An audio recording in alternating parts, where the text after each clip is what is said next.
Yeah.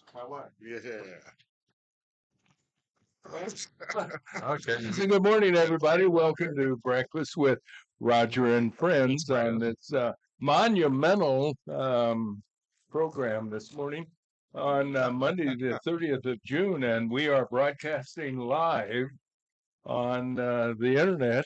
I don't know who and where, but we have an august group. Well, I know who. You can't see, but you can see the monitor that this is about as live, and I can hear clicking people switching channels right away. But we'll say good morning to Terry Chamberlain. Good to see you, Terry. Good morning. And John Meisinger, as usual, on a Monday morning. Good morning, Johnny. Good morning, Roger. And you know you're going to get it. It just all depends on how you say it. Yeah, a pleasant good morning, John. Well, good morning, Roger. Yeah. Parker is here, ladies and gentlemen. Good morning. Good morning. I couldn't miss this for the world. Definitely had to add some color to this show today. Yes, certainly so. Was this in color? And a beautiful color it is. At that. Color. You on the peak somewhere? You know, it's interesting. You've got on a beautiful black T-shirt, and Whitey here. It kind of blends in with the wall, doesn't it? I starched it. Terry Grow, he's I thought it'd be all right. the president of the KK. My hood. Good morning, Terry. Morning, John. Good morning, Terry. Special thanks is making this possible is Chris Buckley, who along with Scott Tranchatello, yes, I love it, Tranchatello, have worked quite laboriously to get us on the air live streaming. Were you guys here Sunday working? Yes. I thought you were. Yeah, I thought, wow, that's dedication. I wasn't. I was just sitting watching, no, you were here. Trying to learn. You were here and what they were- confused. Yes. Yeah. Yeah. I was causing chaos and confusion. That was great. That was Dick great. Urban. I said, look, Roger's in working. But Sunday this afternoon. is exciting because we are. If people are listening and they want to watch us, which one of you will tell them what they have to do? They've told me 74 times, and I still. I know you were asking, John, if somebody wants to actually watch us and ruin their breakfast. Well,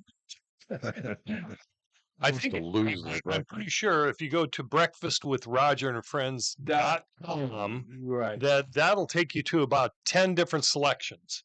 And then seriously, and then you go down that list and the way I found it was Chris showed me. Okay, but Chris can't come to your house and show you. Sure you can. But Give us your or you can go to YouTube. You can go to YouTube and type in what was it? At Roger Breakfast LS. at sign first. LS at Roger and Friends LS. Is that live stream? Right. And you'll find it. You sure that's what the LS stand for? Live stream, I hope. Our lucky strike. And I don't think we're back there yet. Yeah, you remember that LSMFT? Yes, and watch out when you say that. Yeah, I do. It used to be listen, sugar. No. No. No, that's not me. You strike me. Yes, MFT said, "Listen, sugar, meet me in front of the theater." No. That's what the kids used to say. Well, you know what? That's pretty good for a kid. Yeah, I'm not even going to start to use no acronyms I know because I'll be in trouble. Yeah, you will be. They'll never let me come. That's saying that's good. Hey, well, before we get into the news, I know two of you attended the 87th annual Shish Kebab or 85th. Oh, I don't know what year it was. 58. I don't know the year. I just went. Oh, Check the year. and you came in with some baklava. That was very nice. Yeah. Well, Baklava. Yeah. Now, what is well? First of all, overall, Terry, did you have a good time? Did you have a nice? And what did you have? Did you have the cabbage roll with chicken or beef? I had the beef kebab, and I did a carry out, and I got lots of cabbage rolls and good salad, and I thought mine was very good. Well, very good. And you brought in the baklava. The baklava, Now, what exactly is in the baklava? honey, a lot of honey, Philo. Don't compliment me. Just What? tell me what's in it. Oh, he's sweetie. He's Sweetie pie. he's done that to me before too, Terry. It's sweet stuff. Okay. Don't call me that. Now I can see why you came in last in that cooking contest. I don't know how to make it. I know how to buy it.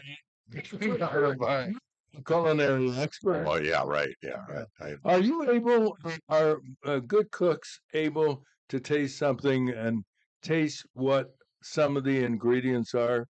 Like I can tell when I bite into a burger if there's a pickle or an onion, but beyond that, You mean within the burger itself, like if there's extra garlic or Yeah. salt or anything, you Yeah. know, like if you eat a cookie. yes. Cookie in your Don't hamburger. you know, black guy got to get racial. Anyway. Oh yeah, I think so. Okay. I'm okay. I think if you cook a lot and you attune your taste buds to it, yes. The ordinary schmo like me, no, I wouldn't be. I know if there's too much salt or not enough salt. Oh yeah, I can tell that when certain fast food joints, some will have just a little salt, and some of them have so much salt. Most restaurants, they- way too much salt. Way too much salt. Mhm. Yeah. Yeah, they try to substitute that for taste. Well, that's what I feel about people when you get something like I used to get bean soup at Bob Evans. They don't serve it anymore. And one of the reasons is because I got a bowl one day and it was loaded with pepper. And I said, can you take this back and tell the chef, scoop out another bowl of bean soup without the pepper? And she said, that's the way it comes on a semi, you know? Oh, it's a big Pre-made. Yeah, of it. yeah. I got you. Yeah. Homemade off of a semi. When the waitress says, just a minute, I'll check with the truck driver. Jeez.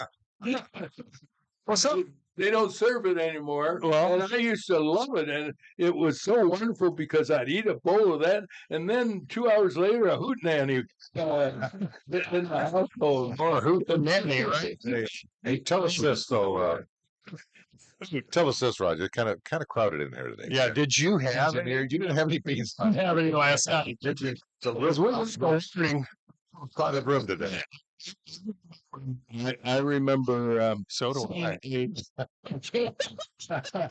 a cartoon. We got some popping noises. I don't know what's causing that, but a cartoon was showing a group of people on an elevator, and all of them were frowning except one guy. And it says, "Guess who was guilty?" Guilty as charged. But they say he who smelt it dealt it. That's true. It's true. That's not a true statement. That's true. Wait a minute, what's going on? I think I know we're really potted quite high. I don't hear. I think that might. Yeah. What? Yeah. I don't hear it. Well, you didn't hear it. If you're in trouble. Yeah. Yeah, and Roger, to They- go back just for a second, I know we got to get to news, but No, we don't. Oh. just about what you can eat and taste. I can in homemade cookies, I can taste the butter.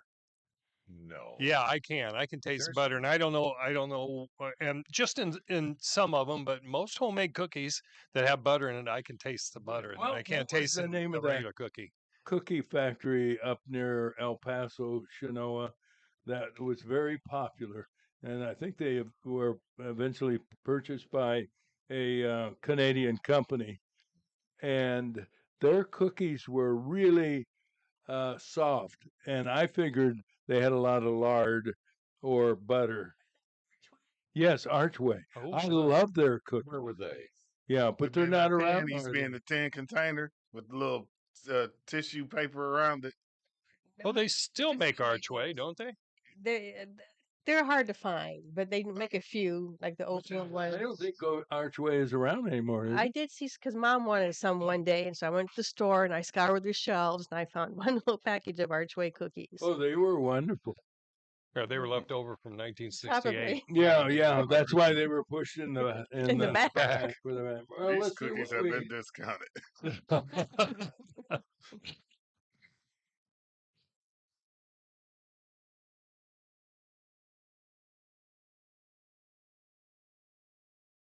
All right, let's get into the news this morning.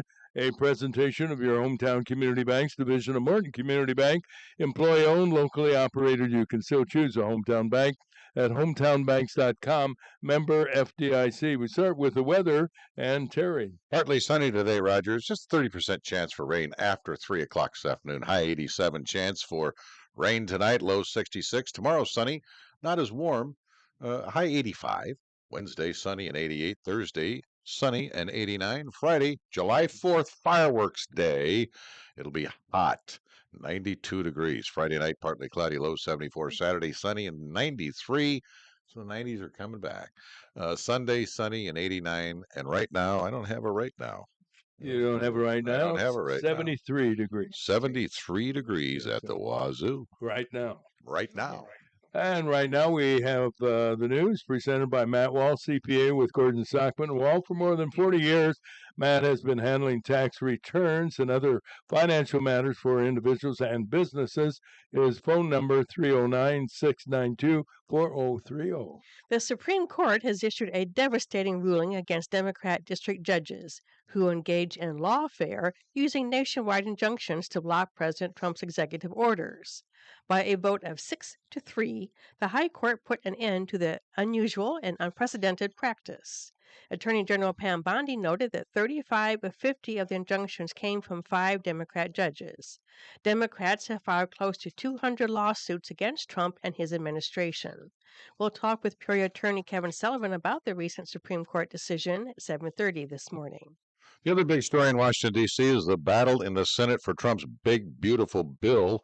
Former Senate Majority Leader Democrat Chuck Schumer played political games by demanding the entire 940-page bill be read aloud. We'll read that a little bit later on this morning for you. It took around 16 hours and accomplished nothing prior to the start of the debate between Democrats and Republicans. In a losing cause, North Carolina Republican Tom Tillis voted against advancing the bill against the president's wishes, along with Rand Paul. Tillis then announced he'd not seek re-election. It'll be close vote and may require Vice President J.D. Vance to break a possible tie vote. We'll talk with former Congressman Ray LaHood later on this morning about the big, beautiful bill. Violence Sunday in Coeur d'Alene, northern Idaho, where firefighters were ambushed by a gunman who later killed himself. Firefighters abandoned efforts to quell the blaze on Canfield Mountain for safety reasons. Officials say the sniper started the fire and then shot firefighters on arrival. 2 were fatally shot. A third is in critical condition. Israeli intelligence services believe U.S. and Israeli strikes caused very significant damage to Iran's nuclear facilities. Israeli officials were perplexed by a leaked U.S. intelligence report that suggested otherwise and also contradicted a Newsweek report that claimed otherwise. Liberal news organizations continue to report the bombing by U.S. Air Force pilots did not meet expectations. In local news, Peoria police report a 16-year-old boy was shot in the abdomen around 10:30 Saturday night in the 3100 block of West Timber Ridge Drive. While rushing to the scene, officers were told the victim was on the way to a local hospital by car. That car was intercepted by police, and the youth was transferred to an AMT vehicle so paramedics could begin treating the boy while continuing to the hospital. A Friday evening two-vehicle accident on Route 24 near South Trevoli Road sent a 61-year-old Canton woman to an area hospital while police issued a ticket for improper lane usage to a 30-year-old East Peoria man. State police said the man was driving a pickup truck when he crossed over the middle line, colliding with the woman's SUV, which rolled over. No word on her condition. The Peoria School Board meets tomorrow at noon. On the agenda is a proposed ban of all backpacks except those that are transparent. The ban, which is expected to pass unanimously, will apply to students from 5th through high school beginning this year. The measure is a safety precaution, say District 150 officials. Peoria firefighters were called yesterday around 5 p.m. to a house in a 2700 block of West Millbrook Court. A smoker apparently exploded on the home's patio and quickly spread, causing an estimated $250,000 damage. Fortunately, no injuries. And that, Roger, is the news at the wazoo.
Well, there you have the latest news from WCBU.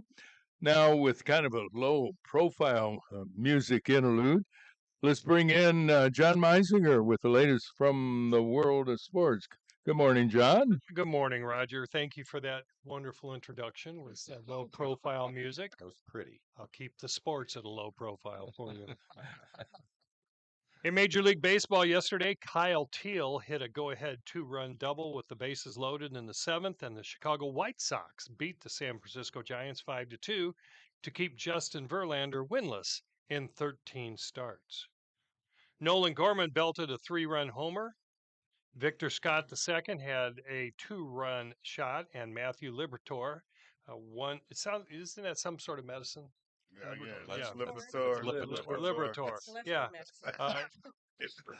Is won his career high third straight start, and the St. Louis Cardinals rolled to a 7-0 win over the Cleveland Guardians. That got them to within 2.5 of the league leading Cubs. And Jose Altuve hit a two-run homer, and Framber Valdez, whatever happened to John Smith and Babe Ruth? You know these names. Tossed 6 shutout innings, and the Houston Astros beat the Central League leaders, Chicago Cubs, 2-0 yesterday. In other games, the Pirates beat the Mets 12-1, the Yankees 12, the A's 5. Phillies beat the Braves 2-1. Reds 3, the Padres 2. The Rockies beat the Brewers 4-3, and the Tigers over the Twins 3-0. After shutting out Beloit Skycarp on Saturday night at home, the Chiefs played the final game of a 6-game stand yesterday against Beloit, but the Skycarp had answers for the Chiefs. This time, Beloit scored 10 runs in 5 separate innings to shut out the Chiefs 10-0. Chiefs begin their play tomorrow against the South Bend Cubbies for Taco Tuesday at 6:35 p.m. Go in and enjoy some tacos. Really? How much? That's a good question. Okay. I don't have that answer, sir, Good. In-depth. because I'm just doing the sports. Really in-depth. In-depth coverage, yes. Dunlap four-star tight end Max Sutter finally announced his commitment to Alabama on Thursday night with family and friends at Weaver's Fresh Food and Drink. PJStar.com reports that during the last 18 months, Sutter picked up 45 scholarship offers, kind of like what you got, Eddie, right? Yeah. And Oh yeah. My baby, yes. highlighted by a combined 30 offers from the Big Ten SEC. He was one of the most sought-after football recruits in Peoria area history. Sutter becomes the first tight end and the third highest-ranked Alabama commit in the class of 2026. Sutter is the number 80 prospect nationally and number 7 tight end and number 1 prospect in Illinois by 247 Sports Composite. What do you think he picked up? What do you think he got for signing that? A good education. That was a good answer. Lamborghini to school tomorrow. Here's another question: is that I wonder what position he is recruited for, because he's good at everything. Yeah, he Pass plays catching, running. quarterback. Yeah, He was quarterback for a while. I remember his grandfather, Ken Sutter, was a good friend of ours, and a neighbor, was a running back for Woodruff High School. Was recruited by the University of Illinois and wound up as a defensive and I think even an offensive lineman. I think he was a linebacker Yeah, he's being recruited actually as a tight end, as a tight end. even though he Okay. only probably has half of his high school playing time at tight end because he That's played interesting. quarterback for one whole year, and then last year for a half year he was back in quarterback because the quarterback got injured. So, Interesting. he's a talent. He Oh, can yeah, catch balls that can't be caught, yeah. and that's He'll probably do what he whatever was. they tell him. He's so good. That's right. Exactly. Do whatever they're paying Okay, him we for. want you to be a quarterback. Okay. So, yeah, good for Okay, him. yeah. You know what? Not only that, but he's just probably like the Quality rest of his kid. family. Yeah. He's a Quality. great kid. Yeah. Great kid. Peoria Park District is hosting a Major League Baseball pitch, hit, and run competition for the Peoria area. The competition program, the Pitch Hit and Run program, is an events series for boys and girls and consists of a series of movements that are important in baseball and softball. Participants will compete in several age groups. Age is determined as of November 15th, 2025. Registration, you can go to the Peoria Park District site. How high will that age go? Up to 14. Okay, never mind. Yeah, so you're too old. I'm out. Okay. You're out. All right. Yeah. I was just kind of, I was thinking something to do, Yeah, that Sports would this be. morning brought you featuring John Meisinger and Terry Growy. Well, there you go. I'm Terry, just trying you're to up. fill in, just trying to help out. Just trying. I didn't get a paper, so I'm That's right. Neither does half the city. Anyway, Yeah. sorry. The Peoria City men's soccer team is headed into its final homestand of the 2025 regular season with a duel against rival Des Moines looming at Shea Stadium. PJStar.com reports that the two rivals who clashed in the playoffs last season during Peoria's path to the national title game will square off on July 2nd, that's this week, at Shea Stadium with post-game fireworks to follow. Pre-game show includes the return of Iron Spirit Pro Wrestling on the Shea Stadium concourse. Yeah, I can't get into that. I know some people love to go to those wrestling shows, Does she go? and no, a friend of hers does. Oh. And he Wow, that looked. Yeah. What's your next question? I asked her a thing the rest of the morning. I'll tell you. Yeah. I think it was kind of like butt out. I do like to do this. Wow. That's right. How is Wahoo McDaniels now? Is he okay? Yeah. That's okay. Yeah. Are you done? I'm sorry. No, nowhere close, but that's okay. Yeah. You weren't the only one to step Yeah. on me. Nowhere close. 2 minutes sportscast. We're now in the 30 minutes. And I've only done a minute and a half. Because I'm SpongeBob 2 hours. Yeah, it's going to be short now. South Africa's Padraig Harrington's decision when he walked down the 18th fairway yesterday was whether to play a safe approach and take a chance with Broadmoor's curving greens, or be aggressive and not leave the putting to chance. So guess what he did? He picked the second option, knocked his shot to 8 feet, and the only big decision he had over the next few minutes was whether he should wait for the man he beat by 1 stroke, Stuart Klink. Who was this guy, Chance? chance. Yeah, you said it was left it to was- chance, but you yeah, never it was- no, it did was say No, no. what chance did. Now everybody but Terry Yeah. has piped in on me. Come on. Well, seriously, do you remember the well-known back in the 20s, I think, double play combination, Tinkers to Evers To to Chance, Chance? yeah. Chance, You right? remember that? That's true. Do. I do remember that, but I said So there was some logic two to my chance. That's interruption. right. No, there These was. other interruptions had no sense. You're right, Roger. I'll take back my slang comment. there. Yes, thank you. Okay, you done now, John? Not even with this part of the story. But I digress because Terry, I know you want to hear about this next one. Oh, okay, great. What is it? That's Last- one way of shutting him up. At least for 3 sentences. Last week, the Peoria Park District held its first of three junior open golf tournaments at Madison Golf Course. Shane Cunningham, There you go. always want There to you hear go. I was about waiting him. for that. He's 14 years old. He won his division, which qualified him to participate on Team Peoria again in this year's River Cup Championship coming up in August. This will be his second year representing Peoria. Cunningham hit an even par 69 on the course, edging out the second two finishers by 2 strokes. Jack Westerberg of Peoria and Will Snyder of Brimfield finished with 2 over par at 71. Shane's brother Colin, who is 13, finished 4th in his division in the same tournament. So my grandsons And did how a do you know wonderful this job. Cunningham kid? Yeah, I wonder how I know that guy. You remember Mary Beth? Sure do. That's And Mary we Beth's miss her 2 on this show. boys. We miss her on this show. Well, maybe she'll come on and harass us. Now that we're on, she won't ever come to the studio.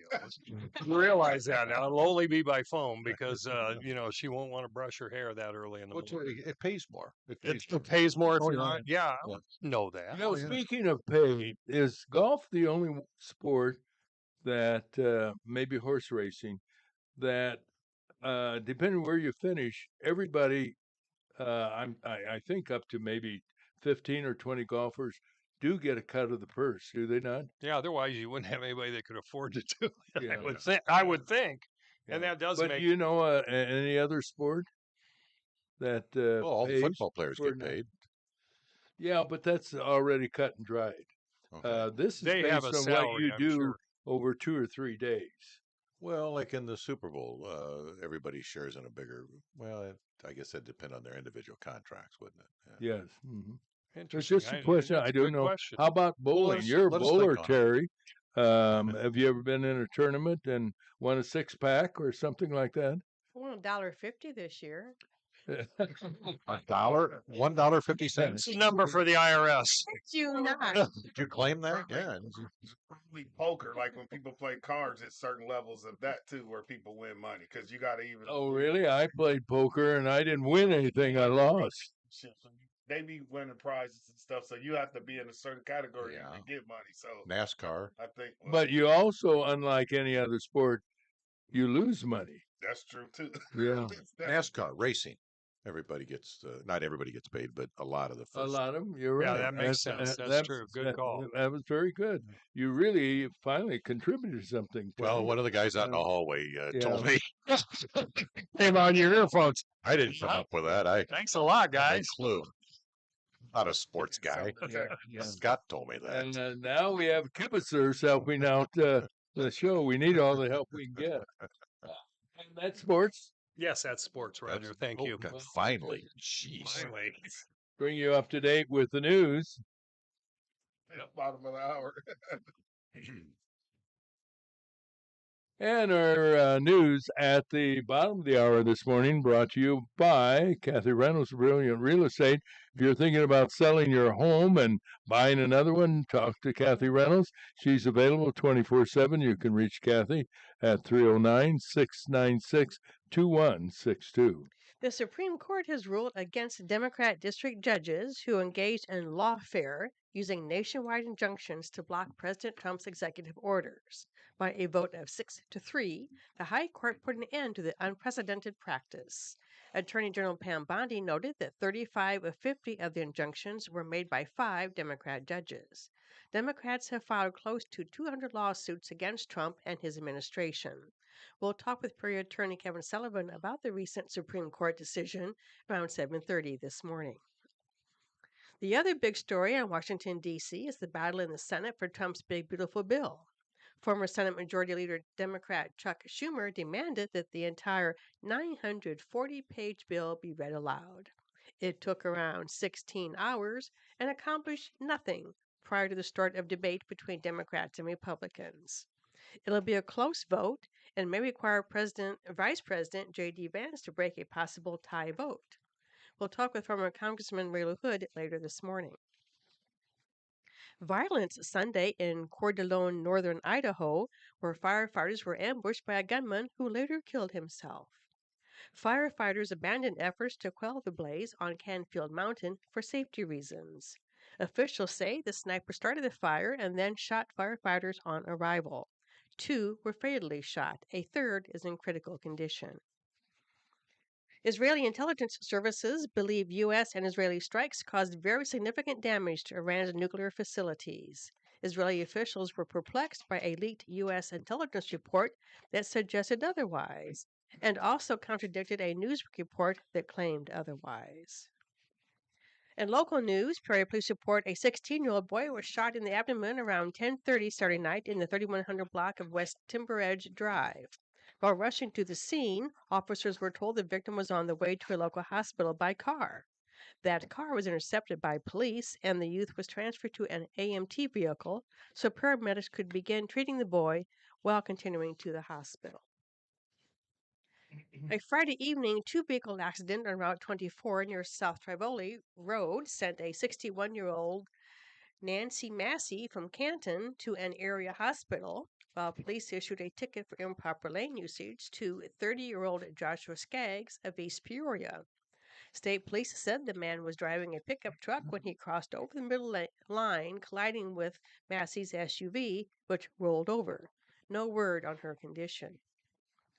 The Peoria School Board meets tomorrow at noon. On the agenda is a proposed ban of all backpacks except those that are transparent.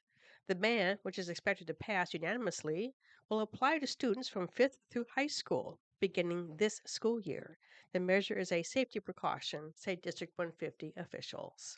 And those are the headlines, Roger. All right, how about a check of the weather brought to you by Sam Lilly and Associates. Sam is an independent insurance broker. He's been handling insurance for a lot of people for the past 40 years. He's kind of the dean of insurance agents, and you can utilize his services at 309-245-4374. Sam Lilly and Associates, that phone number again, 309-245-4374. Terry? Partly sunny today, Roger. 30% of you are going to get wet after 3 o'clock today. The high is going to be about 87. Chance for rain tonight, low 66. Tomorrow, sunny, not as warm, high 85. Wednesday, sunny and 88. Thursday, sunny and 89. Right now at the Wazoo, it's 73 degrees.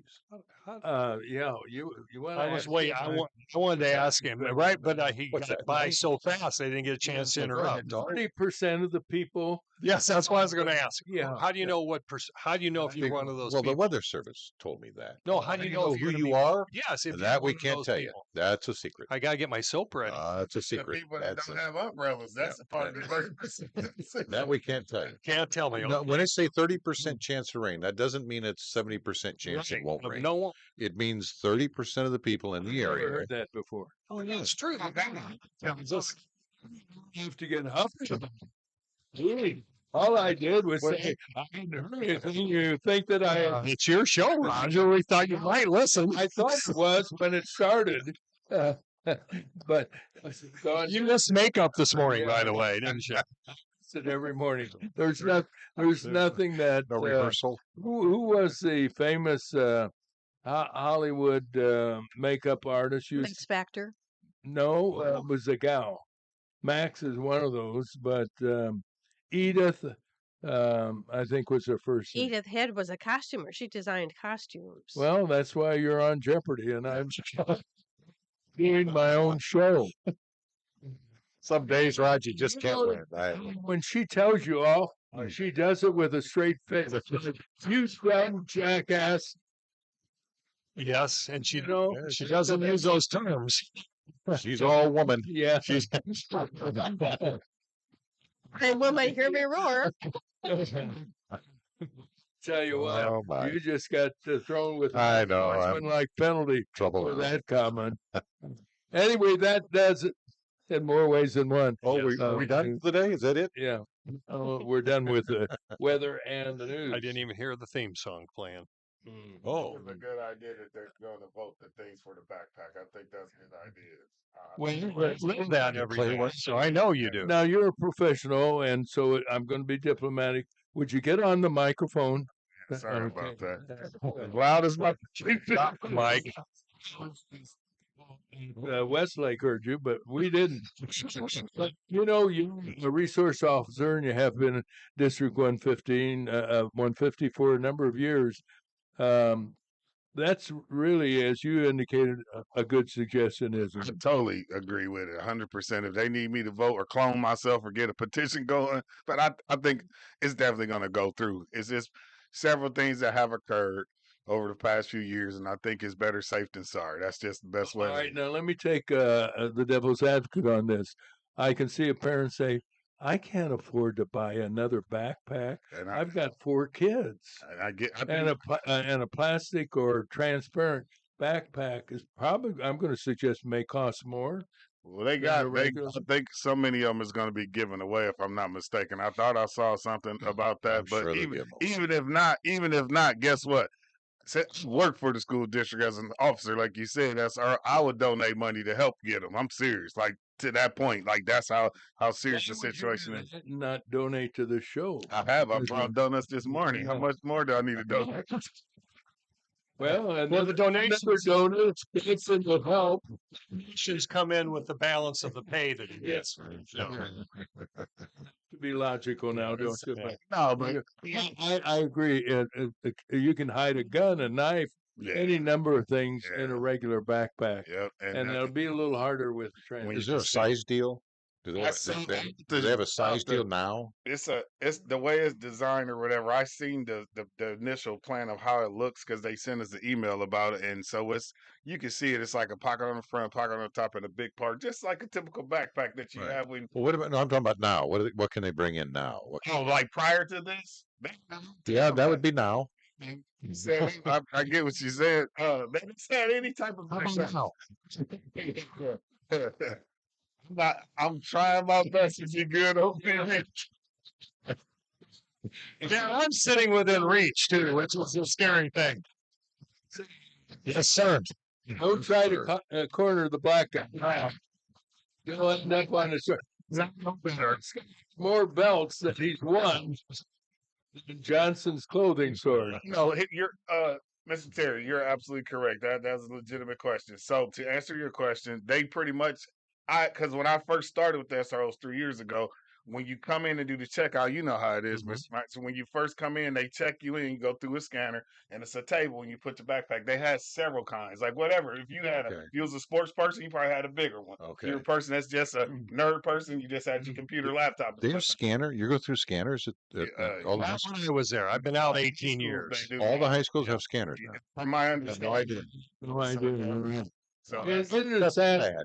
Here's a question for this distinguished panel, Mhm. and that is, how did we get to school years ago without a backpack?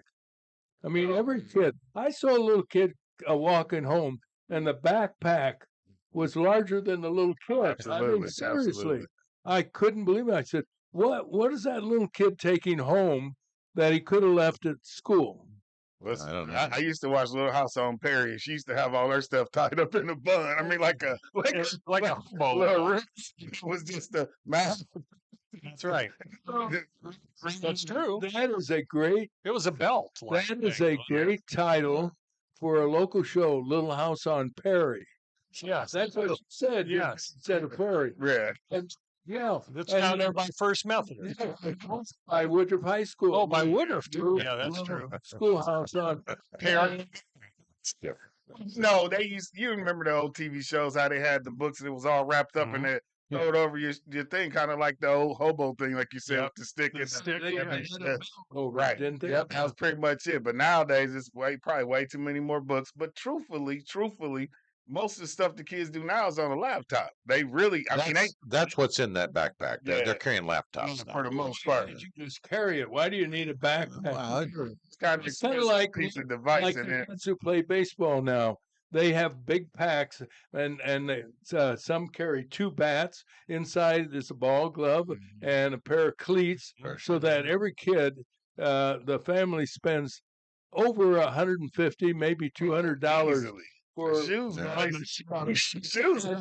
You're right. Yeah, that's And we used to play in tennis shoes. Yep. We didn't have Yeah, cleats. you had that. that's Yeah, true. I I had, couldn't yeah, even my, afford tennis yeah, my shoes. gym shoes was multi-purpose. That's He's got more shoes. Well, He That's collects shoes than Wilson Equipment. He has to buy a new house so he could store those shoes.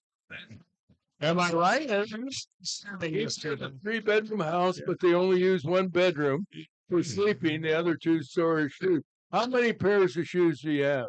I ain't saying this on air live because I don't want to get robbed. That's true. Think anybody's gonna rob you? Believe me. There's a Look at sign in front. Black, purple belts that he's won.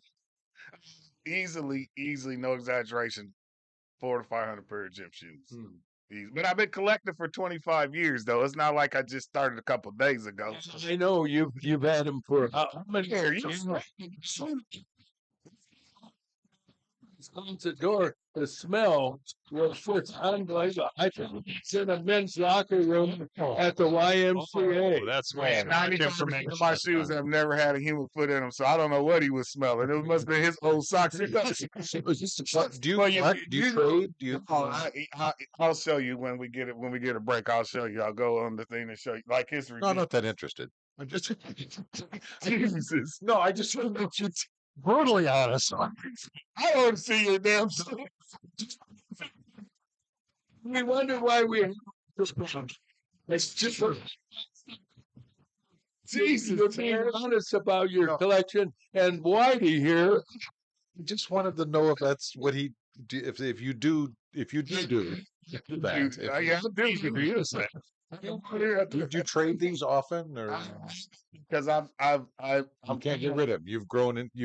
You name them, you can't get rid of them. honest with you, I've given more away than I traded or sold. Literally, because I have Really? friends that have people that like do sports, like they have young guys that are less fortunate for their basketball teams and things like that. You've never. So You've ever brought any in here? I No, never- but never you brought see, any. he said young guys. Yeah. Oh, So he's you brought discriminating, it by young. against elderly people. He is. Use a nice new Yeah, pair. elderly folk. We Guys, need to step on. I got the We need plug. to- If you guys need shoes, I can give you some. There is a caveat to this, and that is they are size 15 and 16. Yes. There's You whole different size.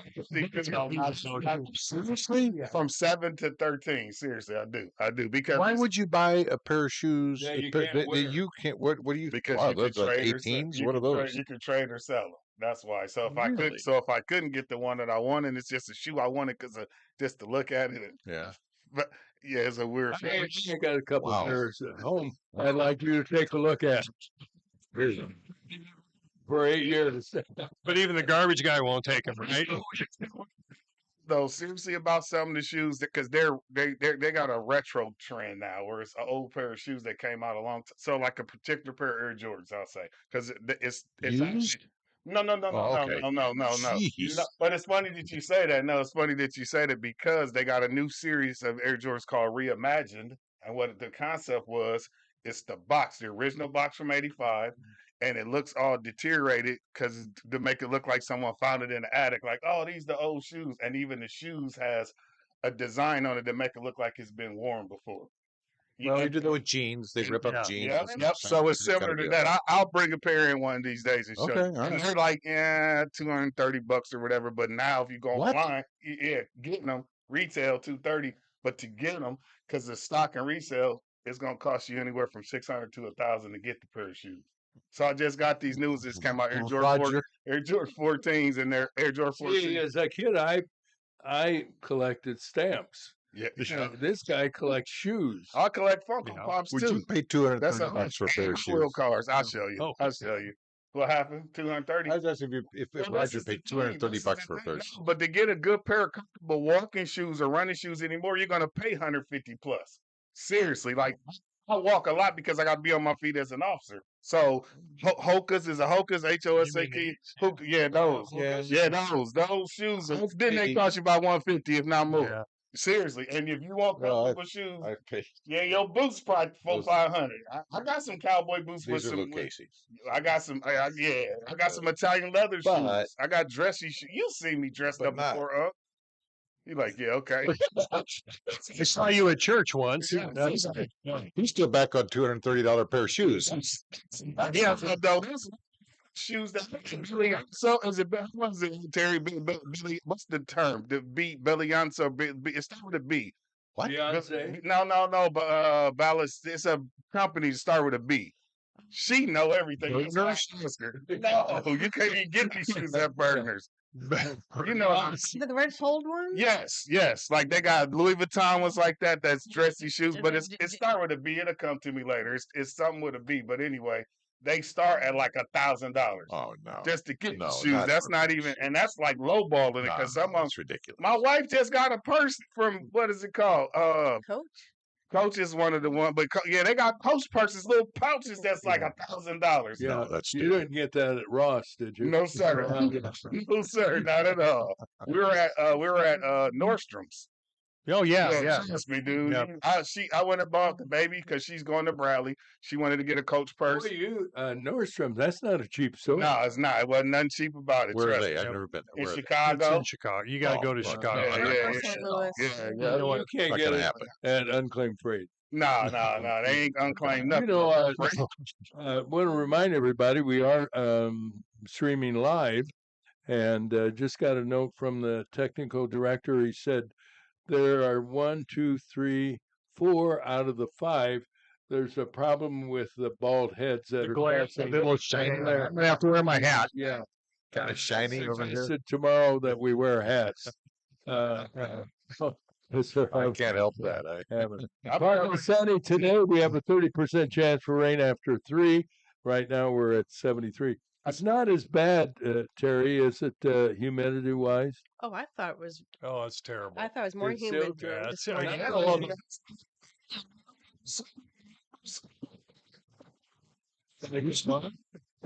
What was that? Wow.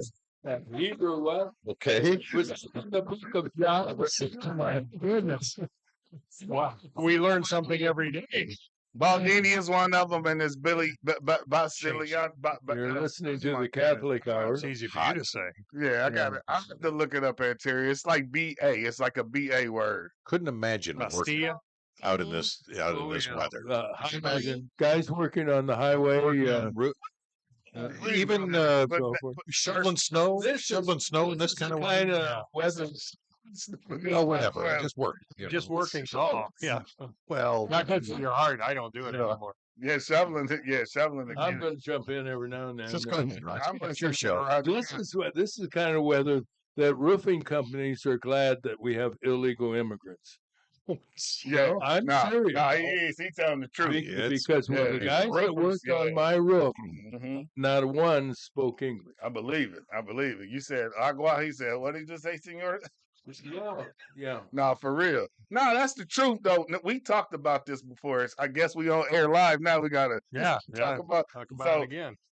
If you're an illegal, right, and you come to the country, isn't America supposed to be the melting pot where anybody can come and have their dreams? Is that what the whole Statue of Liberty thing say? Bring your Hubble mask. You know the thing better. Your tire Right. and And- Come on. And So, yearning to be free. and so all- my thing is, if you're leaving somewhere because the conditions there were bad and you want to have a better life, I understand people crossing the border to come here. If you're coming to be legit and coming to do something to make America so-called great again, as the term goes.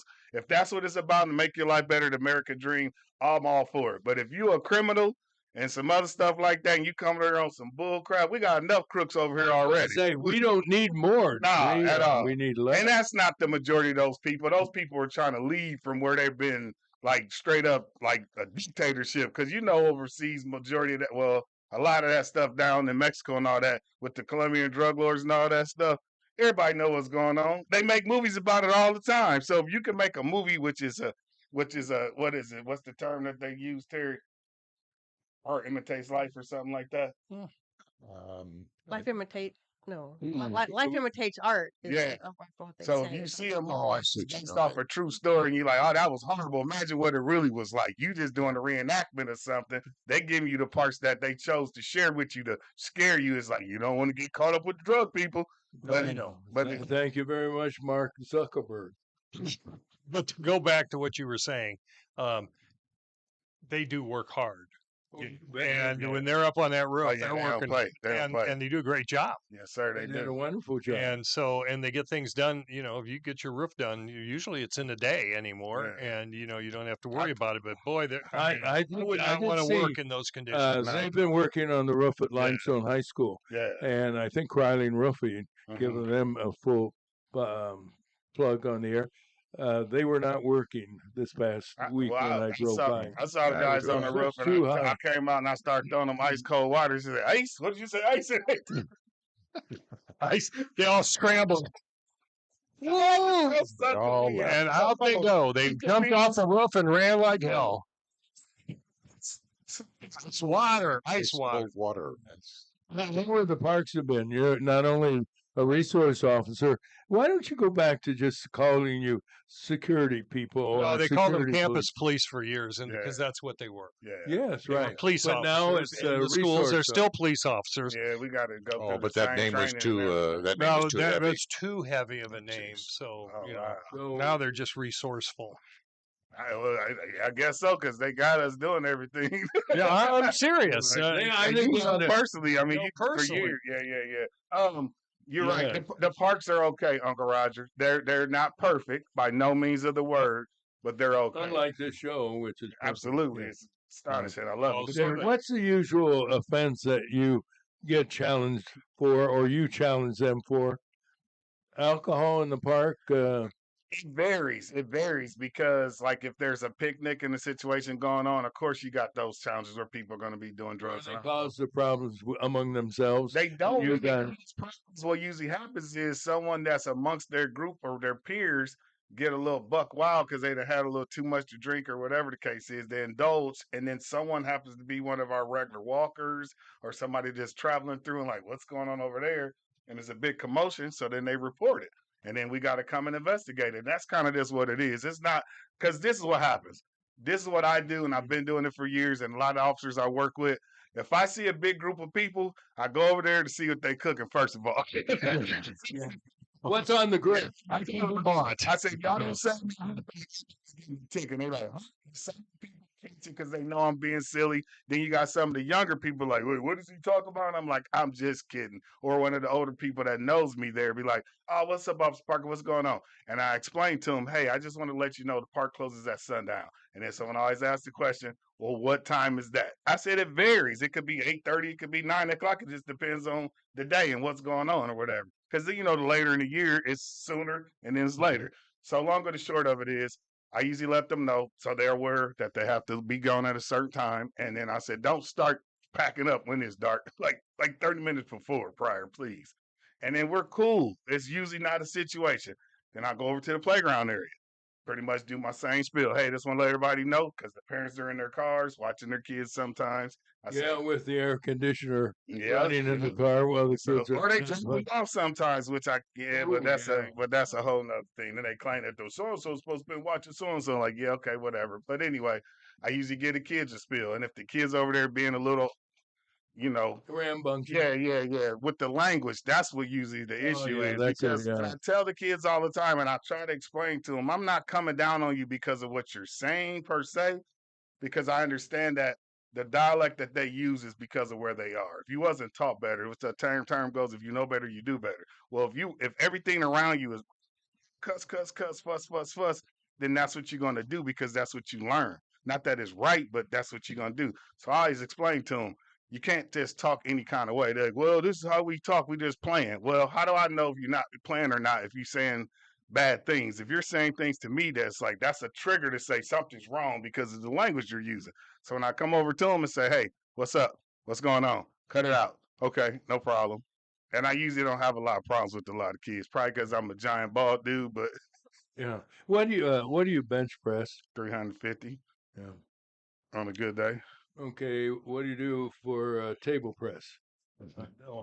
I have a question for you, officer. When you were with the Park District, we saw a Park District police officer on War Memorial Drive that had pulled over a car. Right. Okay, what kind of jurisdiction do you have? I knew he was gonna ask that. Now I gotta Just say, curious. I don't live, know. I gotta give out one of. I can't tell too much of this, but we have. You don't have to. Well, I You just usually just come up and say, "Do you need any help?" That's pretty much what it is. Sometimes we get called to back up the city or the county. Yeah. That's what it is. So if you're because you Just gotta your presence is somewhat of a protective. absolutely because you notice how you see support. multiple cars a lot of the times Right. anymore. I used to always like, why you guys some teenagers? They're not on nothing, and but you just don't know.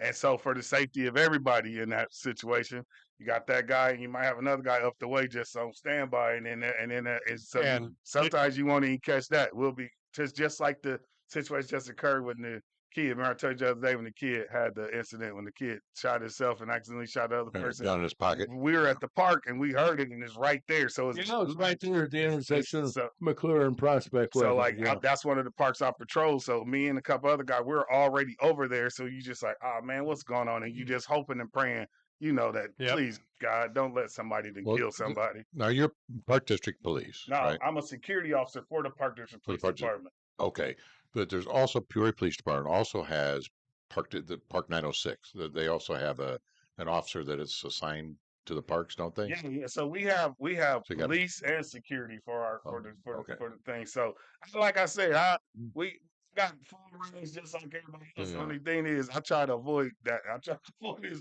I mean, Well, sure. seriously, because there's a lot of stuff going on that no one's aware of until you do what I'm doing. You come do a ride along, you be like, "Oh, dude, what in the world?" Then you'll see like what's really going I on. do that. I do it right. Could I drive? No, All right, no. well, I've seen you drive in the parking lot, and you don't see He drive. no one. Could I run the siren? Can I run the siren? Absolutely. And OP, you can't. Better stay home with hand beat. Like, hey, what you guys doing? Can I bring a gun? This One bullet conversation in is your just- pocket.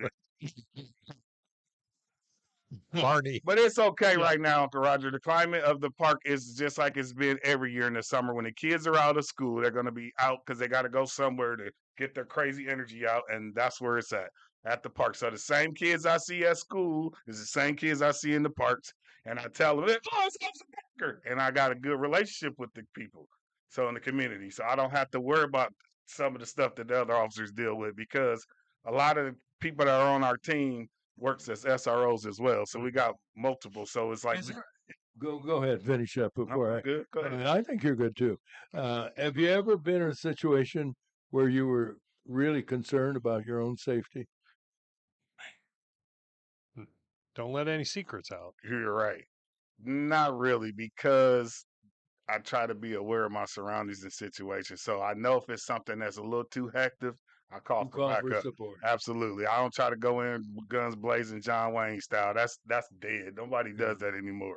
You got to really. That's the right thing. I've You done gotta that. be. I don't at like I said, Walmart. Uncle Rod. Oh yeah. That lady in that cart really ticked you off, Yeah, didn't she? sure. Oh, you don't hit my car. No, Roger, God truth. I love what I do. You know that. Anybody that knows me you and do. knows and You love understands. what you're doing, and that's good. Whatever you do in life, if you love what you're doing the right thing. Yeah. Oh, that's a good way to look at it. That's true. That's a really And, good. and you enjoy what you're doing. You're a people person. You're a little on the shy side. We have a hard time drawing you out into the conversation, but you're getting better. Yeah, he is. Thank you. Definitely. Thank you. Now you just dominate the scene by only 90%, but it used to be 100. I just like I know, we done had personal conversations before that at the end of the day, when it's all said and done, because I am a Christ follower, I do believe in God. And I think the morals that was taught to me about that is one of the things that kind of put me in perspective of who I am. My name is Edward. Ed stand for protector, Ward stand for guardian. My name was given to me before I was born. So I'm just following the footsteps of what the good Lord put me to do, to be a guardian and protector of his people. Everybody can't do it. Everybody don't do it well. But I'd happen to be blessed to be able to do it. And being 6'4", 265 pounds kind That of helps, yeah. We'll say this, from the time I first met you and heard you and I actually watched you entertain, you have cleaned up your act. Thank you. Appreciate it. Thank you. Literally, right? Yeah. Yeah. Sounds good. Nah, for real, for real. That actually was meant to be funny. That I was laughing inside. Oh. Sitting right next to him. I was all torn up. I was Were you told by a parent or a teacher or a coach, clean up your act, Monroe? No. Not Monroe. not Monroe, but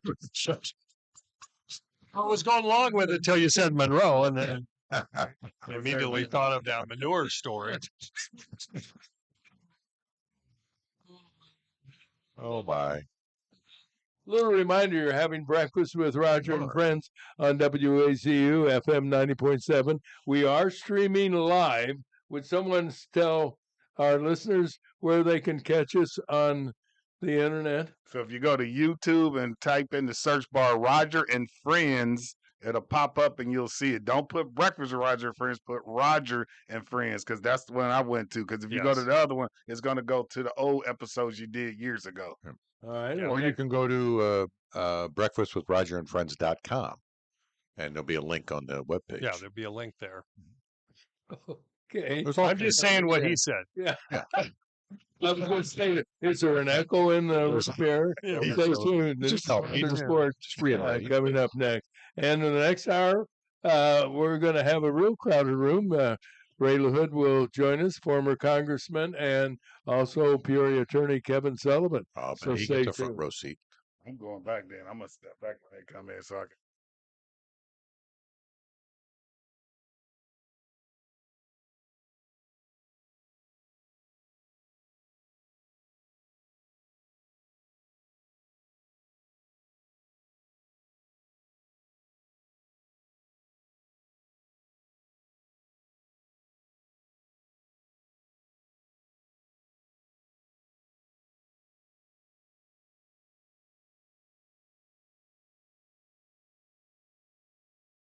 And a pleasant good morning, everybody. It is the last day in the month of June 30th. Welcome on this Monday morning as we begin with the check of the weather brought to you by Steve Sink. He's the managing partner of PHX Affiliates. Steve has been a business broker for over 20 years. He works with folks confidentially and professionally interested in the purchase or sale of a business. This guy knows business, and you can reach Steve at 309-696-8508.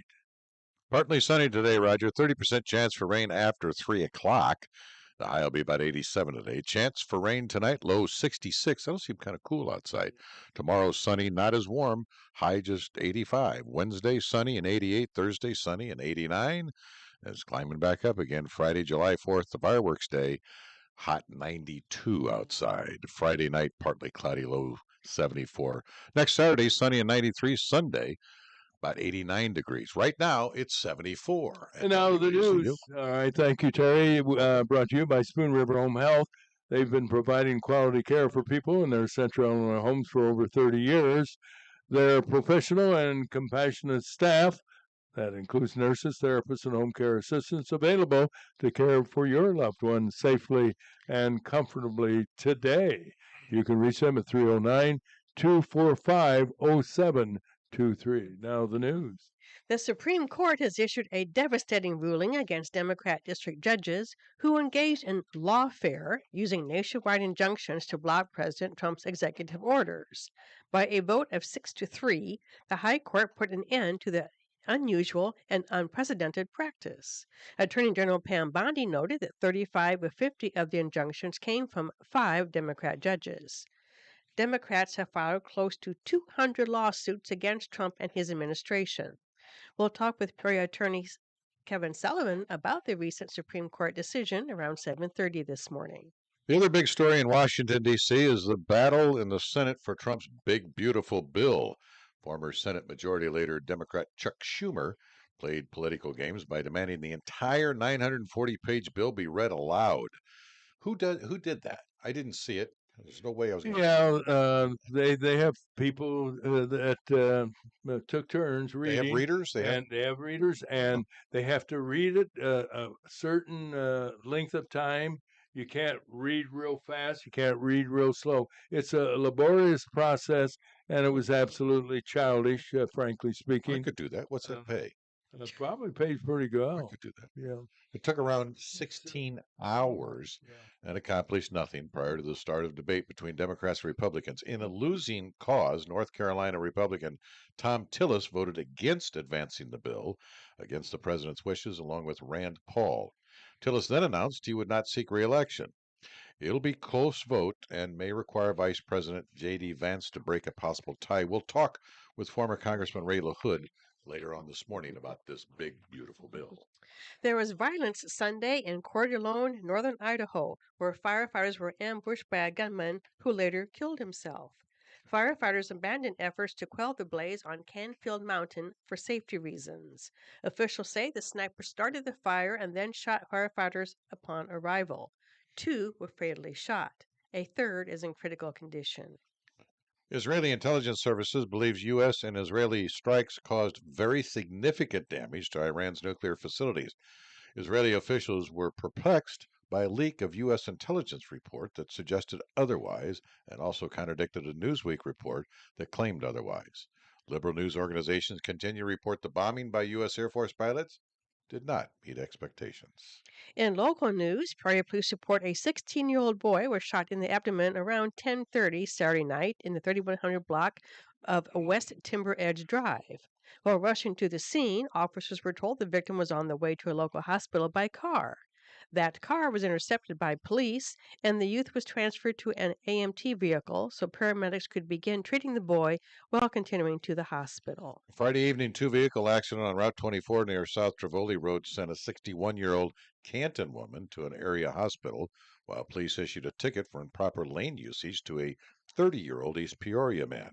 State police said the man was driving a pickup truck when he crossed over the middle line, colliding with the woman's SUV, which rolled over. No word on her condition. The Peoria School Board meets tomorrow at noon. On the agenda is a proposed ban of all backpacks except those that are transparent. The ban, which is expected to pass unanimously, will apply to students from 5th through high school, beginning this school year. The measure is a safety precaution, say District 150 officials. Peoria firefighters were called yesterday around 5 p.m. to a house in the 2700 block of West Millbrook Court. A smoker apparently exploded on the home's front porch and quickly spread, causing an extensive damage estimated at around $250,000. Fortunately, no injuries were reported. Roger, that's the news. Wow, that's quite an incident, isn't it? Those smokers are pretty I thought he effective. was talking about a person who smokes. That's what he said. Yeah, too late to ask. Cigarette and Well, I don't know. Tobacco, Maybe that'd that, be done. I don't know for sure. I didn't, was it a smoker, a food smoker, or was, No, I don't have any he idea. was smoking No, it's a meat. cooking Yeah, smokers. smoker. Well, how do you know? Because that's what the news reports. Okay, boys. See what I live with? Nobody interrupted the news. Sports is coming, guys. Here we go.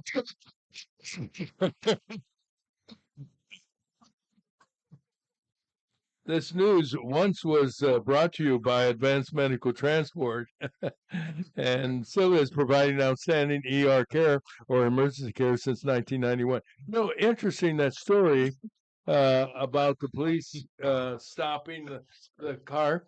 The news, some of the local media, and they do this all the time. The person was taken to the hospital by private car. vehicle, Right. yeah. What other kind of car is there besides just a car? Well, they hired car. I mean, other than an ambulance. A hired car. What's a hired car? Lyft, Uber. Lyft, Uber. You call it Uber to. Well, it's still a car, True. and Uber would be a private car. No, But It wasn't a bus, is what they're telling. Yeah, but they're trying to say it's versus an You would ambulance. just say car. Just say I car. think car would just be yeah, good. enough. somebody said, yeah. Yeah. What they saying private because they don't want the people information out. That's probably why. Most likely than not. 'cause- No, I think it's just shabby Say not reporting. taken by. Just say a car. Yeah, yeah. It was say dropped horse off and by buggy. unknown vehicle. Would that be Yeah. better? No, What? just say car. Unknown vehicle. Or just say not by ambulance, all right? Yeah, Because that's what they're insinuating. not by emergency personnel, or not just So, like, they said they were they- taken to the hospital. Joe Blow. Joe Blow Meanwhile, took him to the AMT covers 65 communities with 54,911 calls a year and another 15,000 scheduled medical service calls. Saving lives is what they do, advanced medical transport. And what we do is interrupt each other on this program. And now, that was the news. Yes, it was. Okay. Love it. Love it. Now news from WCBU. Try interrupting them.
I said green onions. Well, boys and girls, it's time for sports.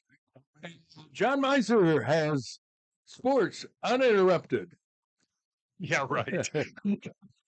But thank you for that. Hey, Roger, before we get to that, I'm waiting. no, go ahead. Do you want me to start first? Yeah, Okay. I want you to start. then he'll Then he'll, interrupt you. then he'll ask his questions. Don't choke. Yeah, be careful there. You wanna- Nobody wants to do the Heimlich on a guy your size. Yeah, I'm a goner. Says you're going to die. It's great. No, it's typical. It's typical.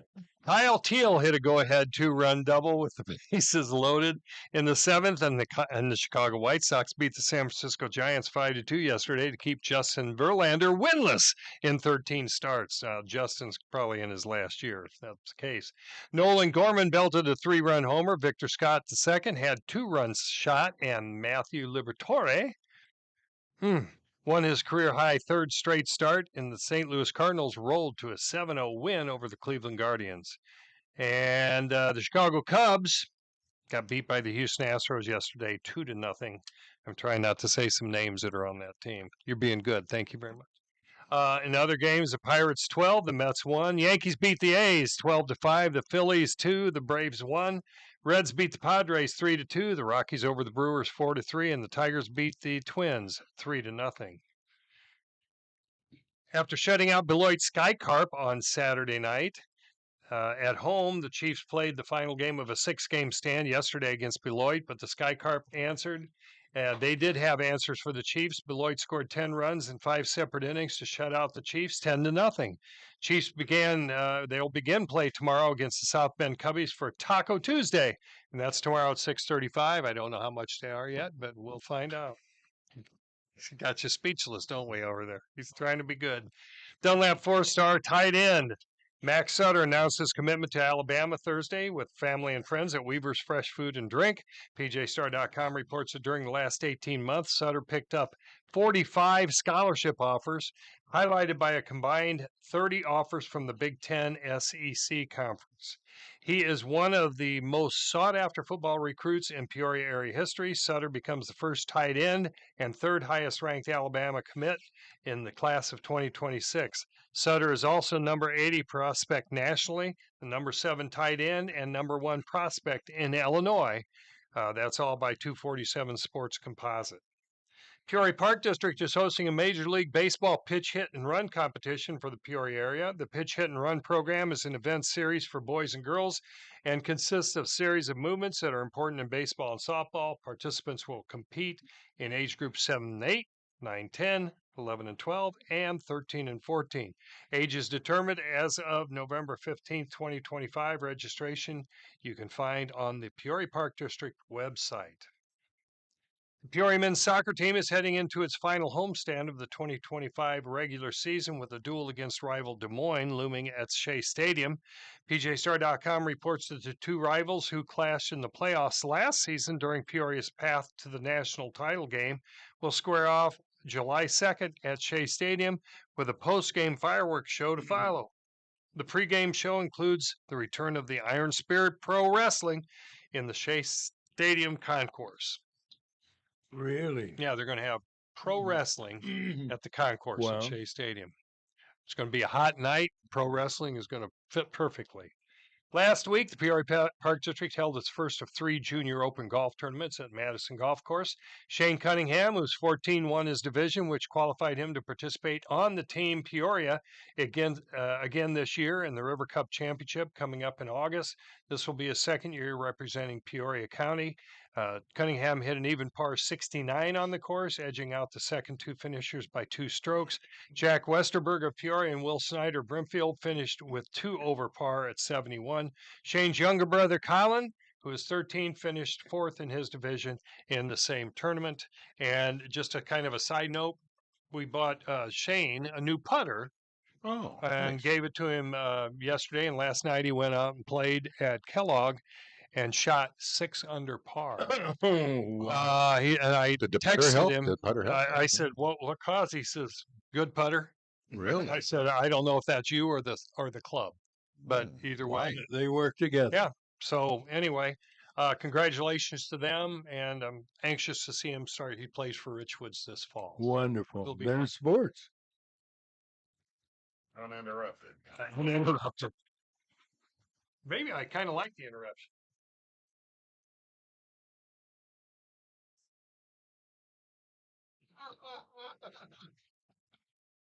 So wait, you said it's at Shea Grazing in the Stadium. grass. That's not the Peoria Stadium. It is. No. No, because they're Well, welcome to our number 2 of Breakfast with Roger and Friends, and we are streaming live all over the world. And I guess that would be true, right? Yes, That'd that be all is over the true. world. Yeah. Shea Stadium is over where the old where it used to have the baseball place. That's at right. back That's in the correct. day. Yeah, it's Used to on be Nebraska. Okay. got it. Vanakins Field, Yeah, wasn't it? yeah. So they do. And they had a different name in the beginning. Mine, What was it? Mine and Field. Very good. Very good. And what was his nickname? Jim No? Minen. No? Miney? Well, what do we call sometimes a certain kind of uncle? Uncle Jerk. John. Sorry, I Say Terry? Dutch. Dutch Miner. Dutch Mine. Yeah. That's right. Oh, Okay. Bradley. That sounds like something Bradley that you got it. guys. You know make him? up. He was My people aren't from Michigan. Yeah, as a matter of fact. And I think they used to have the sporting building named Minen Building, I think. You mean That's a good was you question. at Hall? Or is that the Jeopardy question? That's a Jeopardy question. I'll tell you a guy who will be joining us here very shortly, Kevin Sullivan. He knows a he'll lot. go back and, but yeah, Dutch Minen. My father talked about him. Oh, really? Yeah. So I don't know whether he might have been close to the same age or what. And Probably or What what. did Dutch Or do what? in town? What? He worked at Bradley. Oh, really? Yeah. As a professor, or No, I As a don't coach. know what he might have been in the early days, a coach. Yeah. Huh. But I don't recall. But he was, one of the namesakes historically on the campus of Bradley University. And that's where your daughter, Ed Parker, is going Absolutely.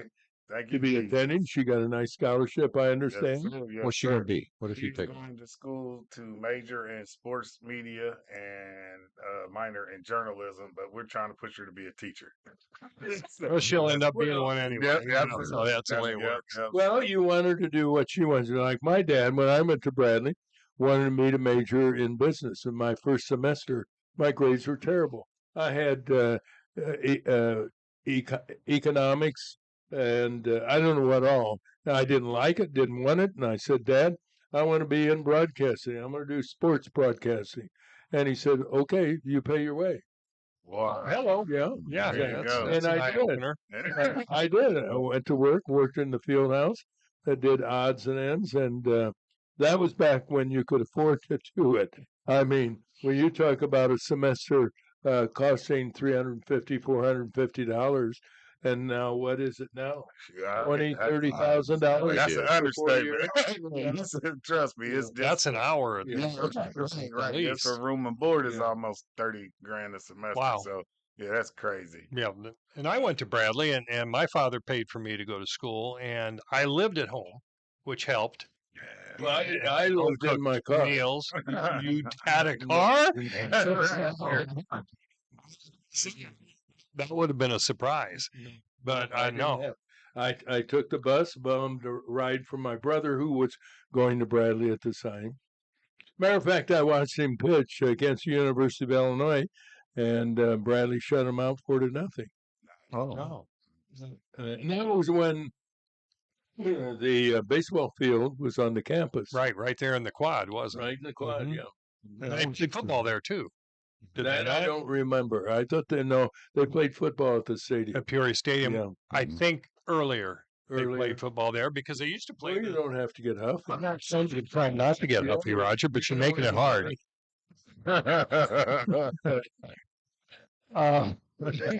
But I love Bradley. I love they the played before the stadium. They didn't. I have think they fields. played on campus, right in the same place they played baseball, if I'm not mistaken. Yeah, I've seen pictures of it, Oh, and I think they've even had before Peoria Stadium. They had the Turkey Day game.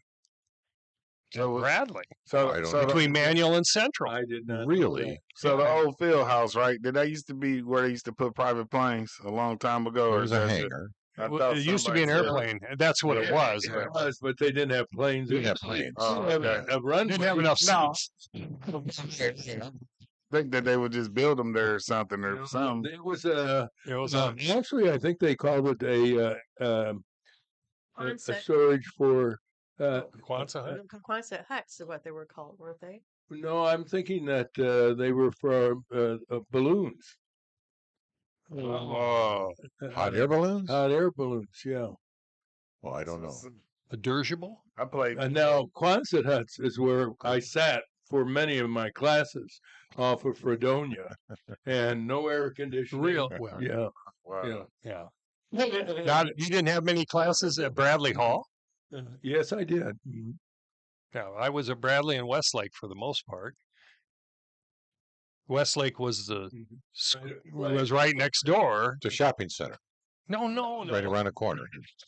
I'm talking about Westlake Hall Oh, on Bradley's campus. It Oh, was right next that's door different. to Bradley Hall, and it had the Okay. had the clock tower, and not the Okay. same one that they have on Yeah, Morton uh, Bank. Yeah, But look for the clock they had tower, time and for you know, me. They have time for you. That's right, Usually call them Bradley University. Bradley Polytech, Yeah. And what was it known for? horology, I'm sorry. Yes. Mhm. horology. And then Really? later they I dropped would it. have gone to school. I didn't And know. Later on, they had the merry-go-round. Yes, that's Do you remember that? I do. They told us the history of Miss Laura Bradley. They told us that when we went to do the orientation for our daughter, and they was breaking. Did you enjoy the orientation So that you this- took with? You know that, right? Everything costs. Just in case you guys didn't know, it's $130 per adult parent to go there. And I'm like, I'm not staying the night or going to school here. I'm just bringing my daughter here. I'm just kidding. So what ended up happening You was, dropped her off and left. nah, 'cause you know Miss Parker ain't having that. So what ended up happening was the first day my wife and my daughter went, I came the second day during the second half of it because I had to do a speech for Mr. Carl Cannon's elite program. They have special guest speakers come in, and I was going and explaining to them why I became an officer. I'm a local kid and blah, blah, blah, this, that, and the third. So I didn't go the first day. And then my wife told all the people, yes, I do have a husband. I didn't make her by myself, pretty much. And everybody was all surprised. Oh, that's Officer Parker. So when I was coming in, privately through security through Bradley for over the past 10 years. Probably longer than that now that I think about it, because our oldest daughter went there and she graduated back in like the early 2000s or mid 2000s. I don't remember. I'm old, y'all. I forget things. I've noticed that. But so anyway, I went the second day and I went in there and I know the chief of police over there and a couple other guys. I actually have a godson that's one of the sergeants on the Bradley Police Department. So Josiah, give you a shout out from alive. He's actually getting ready to go to the Air Force, if I'm not mistaken. I hope I ain't letting the cat out the bag, but he's going to join the military, which I'm super proud of him. But anyway, I went there the second day. I went there the second day for the orientation, and it was neat because a lot of people was walking up. I'm like, hey, we know this guy. Like, of course you do. And I'm just trying to make this is about the baby, not me. Yeah. So it was fun. And Well, you're a popular guy. A lot Yeah. of people know you, and a lot of people like you, primarily Well- because you're big. carry a weapon. It's Yeah. friendly. If you're friendly, you see in my shirt say you can read the people. What does it say, John? Kung Fu, because you might run out of ammo. Pretty good. Yes, sir. Yes, sir. When did you first decide you wanted to get into the police business and law enforcement? Okay, so it's a funny story. I love to share. Was this it very with everybody. long? No, it's not. Okay. So I Just be yes or no, or still didn't get an answer. I just go ahead. I'm gonna move over here. Go ahead. Yes, sir. gotta finish your story. Exactly. It's not very good for a white guy to be taking a black guy's seat. You don't say anymore, right? You're okay, Mr. Hood. Now, Ray, I hope it's going to be okay if Kevin sits on your lap when he comes in. Oh, Ray the Hood, yeah, you came at a good time. Yeah. Ed Parker was beginning to do a monologue about how he got into police. So I'm applying for a particular department. I'm not going to get into details. Why is he hiding his donuts down below?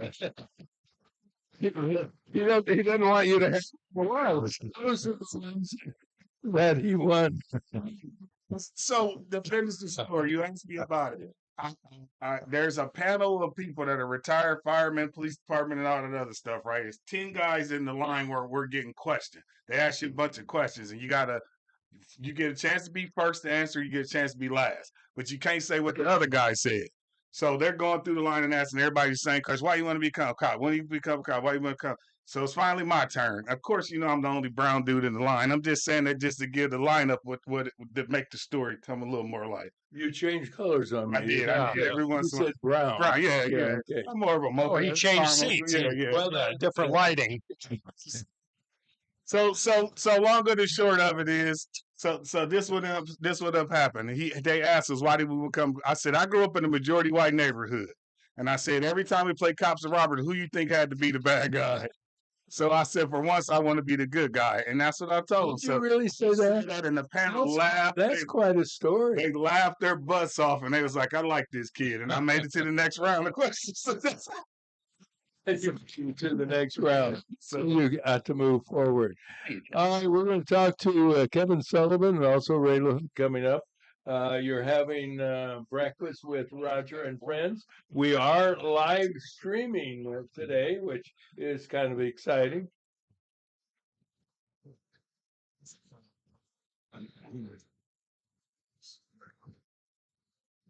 And our news at the bottom of the hour brought to you by Bob Manning, Senior Vice President, Financial Advisor with the Grandview Capital Group at Morgan Stanley in Peoria. For investment needs, check out Bob Manning, and you can reach him at 309-671-4653.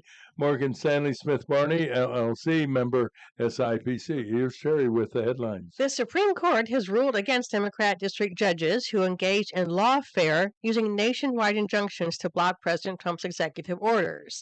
By a vote of 6-3, the High Court put an end to the unprecedented practice.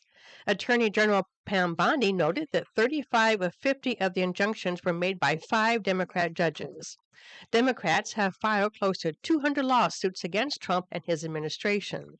We'll talk with Peoria attorney Kevin Sullivan about the recent Supreme Court decision around 7:30 this morning. The other big story in Washington, D.C. is the battle in the Senate for Trump's big, beautiful bill. Former Senate Majority Leader Democrat Chuck Schumer demanded that the entire 940-page bill be read aloud. It took around 16 hours and accomplished nothing prior to the start of debate between Democrats and Republicans. It'll be a close vote and may require Vice President J.D. Vance to break a possible tie vote. We'll talk with former Congressman Ray LaHood later this morning. There was violence Sunday in Coeur d'Alene, northern Idaho, where firefighters were ambushed by a gunman who later killed himself. Firefighters abandoned efforts to quell the blaze on Canfield Mountain for safety reasons. Officials say the sniper started the fire and then shot firefighters upon arrival. 2 were fatally shot. A third is in critical condition. Israeli intelligence services believe U.S. and Israeli strikes caused very significant damage to Iran's nuclear facilities. Israeli officials were perplexed by a leaked U.S. intelligence report that suggested otherwise, and also contradicted a news report that claimed otherwise. In local news, Peoria police report a 16-year-old boy was shot in the abdomen around 10:30 Saturday night in the 3100 block of West Timber Edge Drive. While rushing to the scene, officers were told the victim was on the way to a local hospital by car. That car was intercepted by police, and the youth was transferred to an AMT vehicle so paramedics could begin treating the boy while continuing to the hospital. A Friday evening two-vehicle accident on Route 24 near South Tivoli Road sent 61-year-old Nancy Massey of Canton to an area hospital, while police issued a ticket for improper lane usage to 30-year-old Joshua Skaggs of East Peoria. State police said the man was driving a pickup truck when he crossed over the middle line, colliding with a woman's SUV, which rolled over. No word on her condition. The Peoria School Board meets tomorrow at noon. On the agenda is a proposed ban of all backpacks except those that are transparent. The ban, which is expected to pass unanimously, will apply to students from 5th grade through high school, beginning this school year. The measure is a safety precaution, say District 150 officials. And those are the headlines, Roger. Okay, thanks, Terry. You know, losing a pet affects just about everyone. The caring people at Peoria Pet Crematory know that. That's why they're available 24/7 to help you through the grieving process, offering several choices for care and remembrance. Peoria Pet Crematory, you can reach them at 309-713-1898. It's going to be partly sunny today, Roger. High about 87. Chance for afternoon showers around 3.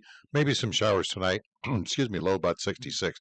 Tomorrow sunny. Not as warm, high 85. Wednesday sunny.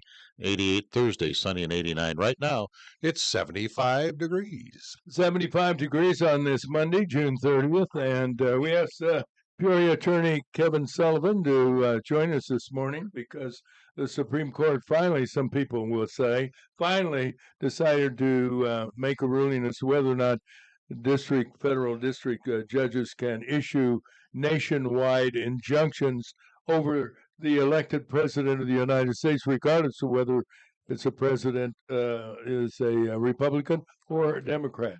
Your thoughts this morning, Kevin, about the ruling? Well, I'm not sure where to begin. There are some good things about it. There are some things I think that are missing out of this 100-page opinion, we'll call it. But, let me start by, I think, kind of going back in history. if I can. I've highlighted it and actually brought it with me today. Could you read that for us? It'll be shorter than what they did in the Senate yesterday, I'll tell you that. We're going to read fast. Are there any pictures? Yeah. No, the 14th Amendment provides that if you are born to a person, it's called the Citizenship Clause. If you are born to a, find it here again. All persons born or naturalized in the United States and subject to the jurisdiction thereof are citizens of the United States and where they reside. And that includes people that are born to those people. Now, I think if going back in history a little bit, the president wanted to say the key word there was subject to the jurisdiction, since we have tens of thousands, if not millions, of people that have been led into this country that we don't know anything about. How can they be subject to jurisdiction if we don't know who they are? So I think that was kind of the purpose of his executive order. He said the 14th Amendment, President Trump did, he believed was enacted as in order to legalize, or at least to make part of the citizenry, the children of slaves that were here in the 1800s. And they were here essentially through no fault of their own. They were essentially brought in, and and they were somewhat incorporated into families, businesses, and things like that. So now you have this order, and you have these people that are saying, wait a second, I'm here, I bore a child in this country. Why is the child subject to deportation or subject to this executive order that is inconsistent with the 14th Amendment? And if you look at the hierarchy of laws basically in this country, you've got the Constitution, that's the highest body of law there is, statutes, which are enacted by both houses of Congress and signed off by the executive. You also have executive orders. And you have, you can keep going down regulations and rules and things like that, but I'm talking a big picture here. So what the court did, it said, and I think it's some very good lawyering, because they didn't touch the idea of whether the executive order violates the Constitution. That's been left for another day. So we don't know what they're going to do on that, so to speak. It's going to work its way back down to the trial courts. They're going to make better records in the trial courts. It's going to come back up to the Supreme Court. And I wouldn't at all be surprised if the executive order is determined to be, at least in part, violative of the Constitution. But again, that'll be determination. In this appeal, they basically said, the attorneys for the government said, we're going after these judges that have enacted nationwide, they call them universal injunctions. That's the key word. And throughout the history of the country, it goes back to 1789, universal injunctions were never done. They believe under the Judiciary Act of 1789, which essentially expanded a little bit and explained a little bit Article 3 of the Constitution, in which the founding fathers, as part of their constitutional duties, enacted a Supreme Court, one Supreme Court back then. All other courts below that, which basically are all other courts, period, are created by Congress, by statute, by referendum, whatever you want to call it. So in the 1700s, the 1800s, the 1900s, there were very, very few universal injunctions issued by courts. They typically apply just to the parties that are involved in it. So, for example, if it's Roger Monroe that's going to petition a court to say, I've got descendants that, although I'm naturalized or I immigrated to this country and I've given birth, why should my descendants not be given citizenship under the 14th Amendment? And okay, you go down to the federal court in Peoria, and the federal judge, currently is Jonathan Hawley, says, I agree. I think the Trump's order violates the 14th Amendment. Roger, I'm going to grant an injunction. They can't do anything about your descendants until such time that this issue has been resolved. Two ways to resolve it. Well, there's really three ways to resolve it. One is a constitutional amendment, if that changes. One is a specific statute that doesn't conflict with the with the Constitution, or a decision by the highest court, whether it's the Court of Appeals or the Supreme Court, interpreting the 14th Amendment. But that would only apply to you the way this decision reads. It does not apply to everybody in Peoria, doesn't apply to everybody in Illinois or the United States. And it what it does now is, and I think, I can sense a lot of people's frustration, which is, wait a second. By the time this case gets back down to the trial court, by the time they reconvene, and there could be one or more trial courts at this point that are going to be entertaining this, they're going to make a more complete record. They're going to brief this a little bit more. They're going to have further argument on it. Then it's going to go to the courts of appeal. Then it's going to end up back in the Supreme Court. And as I think it was one of the associate justices in the Supreme Court explained, yeah, that's going to take some time, but we are the best and really only court to make that decision on a national. Justice Kavanaugh, now that I think about it, we're the only court that has the resources and the ability to make that on a natural basis. And if it takes time, it takes time.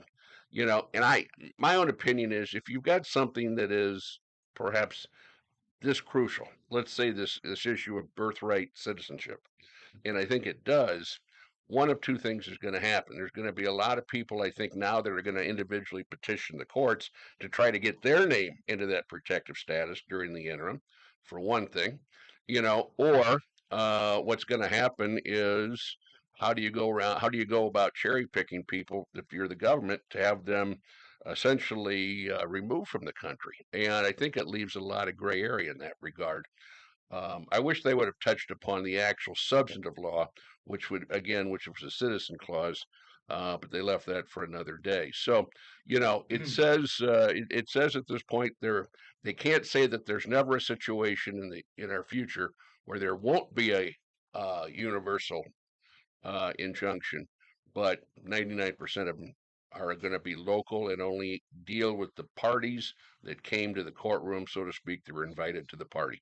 Yeah, the bottom line is that this was a signal. Not while you touched on the issue, which was birthright citizenship, the issue really for people who wanted an answer to, can these district judges stop the president of the United States, who's been elected, in this case by 76, 77 million people, by a district judge in Kalamazoo, Michigan, as an example. Well, absolutely. To quote Justice Kavanaugh, here's what he said. Some might object that this court is not well equipped to make those decisions. District courts and courts of appeals are likewise not perfectly equipped to make expedited preliminary judgments on important matters, yet they do, and so do we. Federal courts are open and can receive and review applications for such relief. All courts are open for all proper purposes, and this court, referring to the Supreme Court, has procedural tools that can help us make the best possible interim decision in the limited time available. That is, an administrative stay, additional briefings, amicus briefs, oral argument, certiorari before judgment, and the like. This court has 9 justices, each of whom can and does consult and deliberate to determine the best answer, unlike the smaller 3-judge Court of Appeals panel or 1-judge district court. We will also have the benefit of prior decisions in the case at hand from those courts, the courts of appeal and the district court. So, it kicked the can a little bit down the road, but I think importantly, it's going back to the way it was supposed to be, that the founding fathers wanted back in 1789. We're going to take this controversy between plaintiff A and defendant A, and we're going to decide it as to them. Once we make the decision on the merits, then it will apply either way across the country. This decision pretty well cover all of the district judges who have essentially overruled the president of the United States. Covers every district judge regarding whether they have or have not overruled the president. It sets a template, I guess you would say, for going forward, that if a federal judge, whether Republican, Independent, Democrat, young or old, whatever you want to, describe however you want, is now going to be limited to deciding that issue in that particular jurisdiction, that particular district, and then it will work its way through the appeal process. So, for example, if the case that I've illustrated, if you went down to the federal courtroom here, you were able to get an injunction that stopped the enforcement of the executive order. Okay, you win. Somebody's going to take that up to the Court of Appeals. Our Court of Appeals sits in Chicago. The Court of Appeals covers all the district courts in Wisconsin, Illinois, and Indiana. So everything funnels up to the Seventh Circuit in Chicago. They have a 3-judge panel typically that decide those cases. 3 judges come on. They will look at the legal briefs, which are the facts and the arguments that are written and provided by the attorneys. They will look at the law that's cited by the attorneys. They will do their own research between them and their clerks, and then they will issue a written decision as to whether the local judge's decision was correct. Now, in certain circumstances, as a litigant, you can ask for the entire Seventh Circuit Court, which is, I can't tell you how many judges are up there. Let's say 15 total that are on the entire court to sit what they call unbank. That means let's have the entire court come in and review this decision. And it really is. It's a zoo. You see these 15 judges. Sometimes they do grant arguments. Sometimes they rely on the briefs. And then depending upon what the Court of Appeals does, then the case could go to the Supreme Court. Now, the Supreme Court doesn't take many cases on an annual basis. They simply can't. Primarily, to get in front of the Supreme Court, it's got to be a case involving the Constitution of paramount national importance. This would be a constitutional case that would have a lot of precedential value, because where does the 14th Amendment stop and start? Where does the executive order denying birthright citizenship stop and start? So that would be a case likely that they would take on the merits, and we'll see what happens, but I don't expect that's going to happen for a couple of years. Kevin, what do you suppose the judges were thinking when they made these rulings, and thinking that they, because obviously it hadn't happened very often prior, and now all of a sudden it's like every other week? Well, I think when you get a situation where you're asking for an equitable remedy, when I say equitable, you've got the legal side of things and you've got the equitable side of things typically in a court. You know, when there's no exact law on the books that says what you can or cannot do, and you're somewhere in between, you look to what is called equity, and that is you got to make a decision based on essentially what's right and wrong. Now, there's some law that's going to guide that, but you've got to use what's right and wrong. I'm confident in these requests for petitions for injunctive relief. They're done on an expedited basis. I mean, because they want to stop whatever's going on. They want to preserve the status quo. They want time to be able to resolve the case, but not in the meantime. You don't want to lose the farm and then have to come back and get the farm. You want that farm to be there when you get done.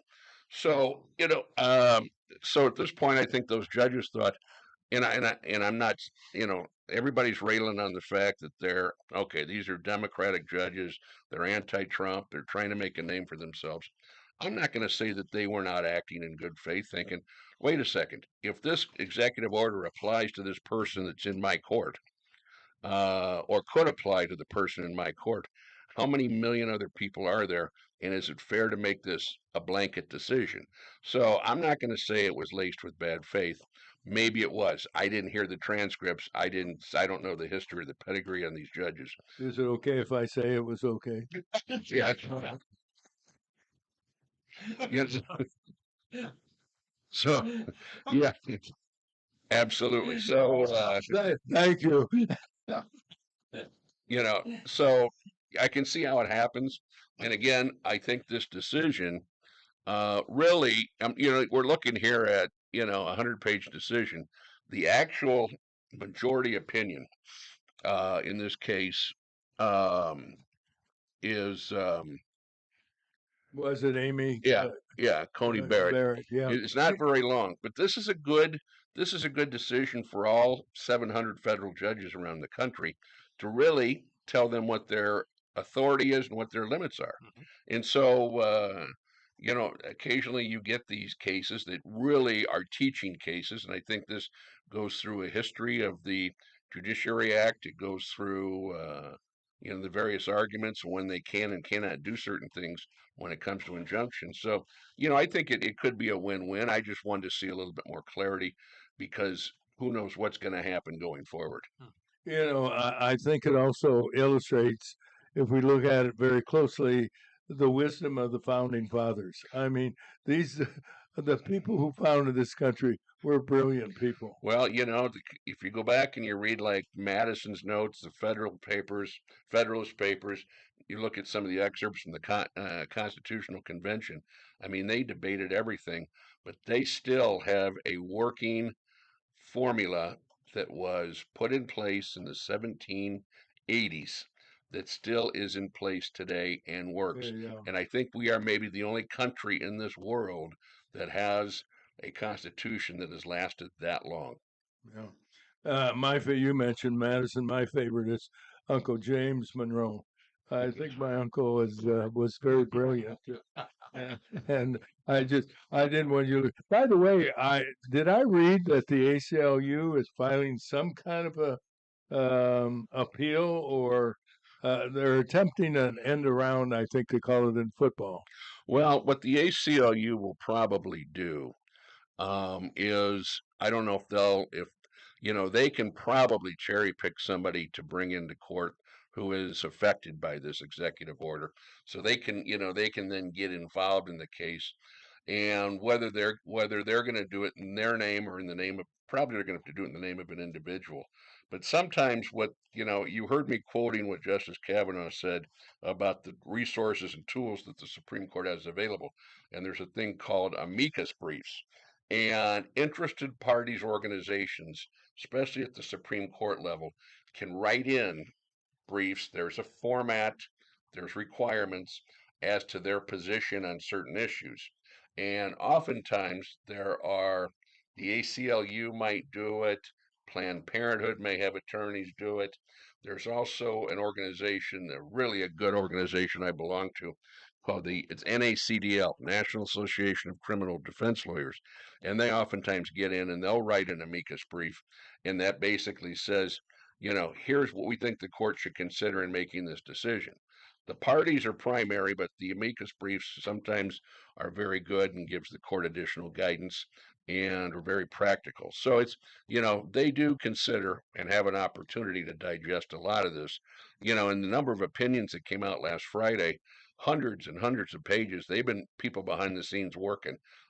Having worked for 2 appellate judges, I know what it's like to put together an opinion. There's a lot of work involved. We're still struggling with the word amicus. Amicus. Yes. That means a friend of the court. Okay. And what does her briefs have to do with it? With their briefs? Well, you notice how we just got a lesson on the academics of the court and the Supreme Court, and then we get erupted by the level of our intelligence by Baldy over the Gets in the way, doesn't it? If I ask, Now, when he said amicus briefs, you should have seen him sit up. What? He wasn't paying any attention till then. Help us out, Kevin. well, when I asked Terry if it was boxers or briefs, he said depends. You're getting personal. Oh my! We have a little. We're changing subjects. A little. The hangar that was Robertson Memorial Field out. That actually was a hangar for what type of aircraft at one time? I think it was the smaller, I want to say like P-50s or something like that. Okay. Yeah, heard you talking about Dutch Minen. What was his first name? John. John. And he was from Pekin. And that's right. Along with Frenchie Hostler was also from and Pekin. he went to Bradley, and he played several sports, and he really got to going because of Coach AJ Robertson. He was AJ coached him, and then he became an assistant in one or two sports.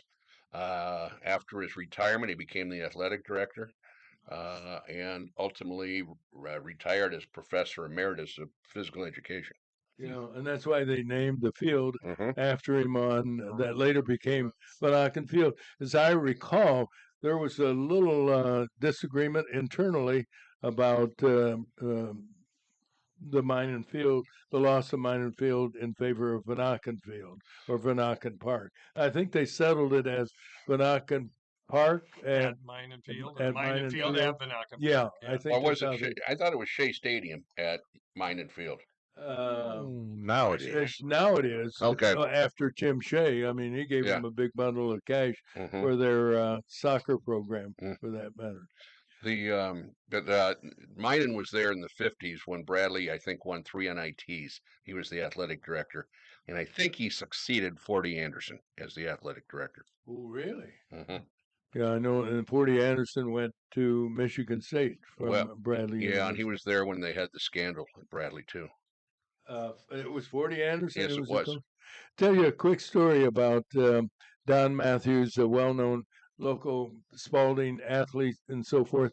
He was on the Bradley team when Forty Anderson was coach, and like my brother, didn't get to play very much. And one game, it was a tight game, and Forty Anderson said, "Matthews, Don Matthews." And he got up, and went over, sat next to the coach, excited about, well, I'm going to get in to play in this game.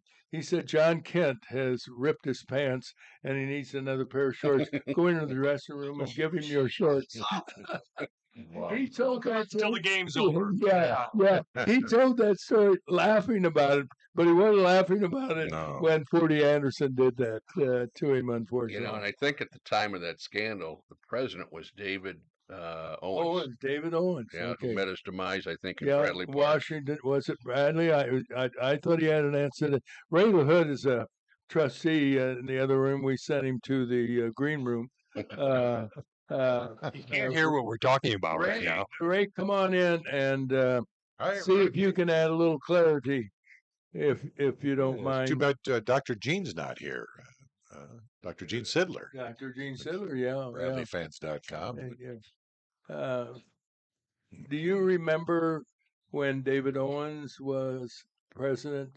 I thought he had an incident in Washington, D.C., but it was here in Peoria. I may be wrong. The thing I know about David Owens is he's the one that, when Bob Michael was graduating from Bradley in 1948, said, "I want you to go down to Pekin and meet a fellow named Harold Velde. He's looking for somebody to help him in his congressional campaign," and that's how Bob got his start. Really? Interesting. Wow. Yeah, I heard Bob tell that story. The one that you're referring to, I know nothing about. Okay. I don't blame you. That's very wise on your Well, part. what was the story, Roger? What was? I'd rather not go into it. Oh, okay. You Sorry. think that's a better Feel free. idea? Yeah. Oh, Yeah. I'm sorry. Yeah, Roger, for once you've used a very good description. Like the for once part. Yes. And the way this morning's been going.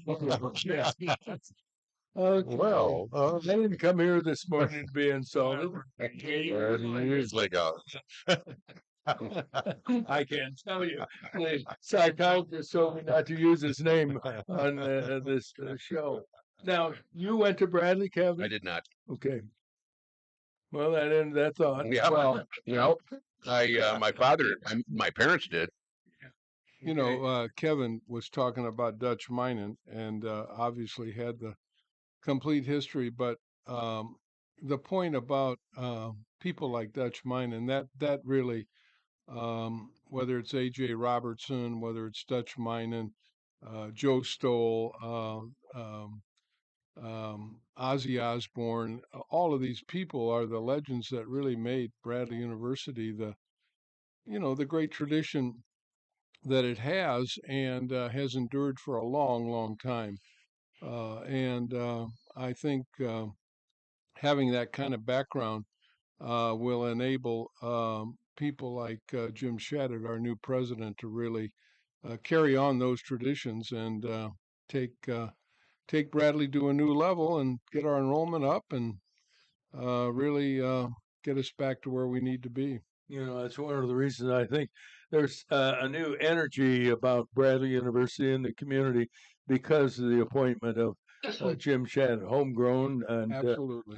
comes from a family with a wonderful reputation, and I think he will give the university a new prominence, No question not only about in the community but in the country for that as No well. question You know, about it. I think looking back at the history of Bradley's presidents, the ones that have had a longer tenure and either we're homegrown or really made this their long-term home had the most success at Bradley. And I think, everything's lining up that I think Jim Shadid can be maybe one of the very best. And hopefully he stays around in that position for a while because we've had some that have come and gone, I know, and not under such great terms, but I think Jim can right the ship, and I think he can do it pretty quickly.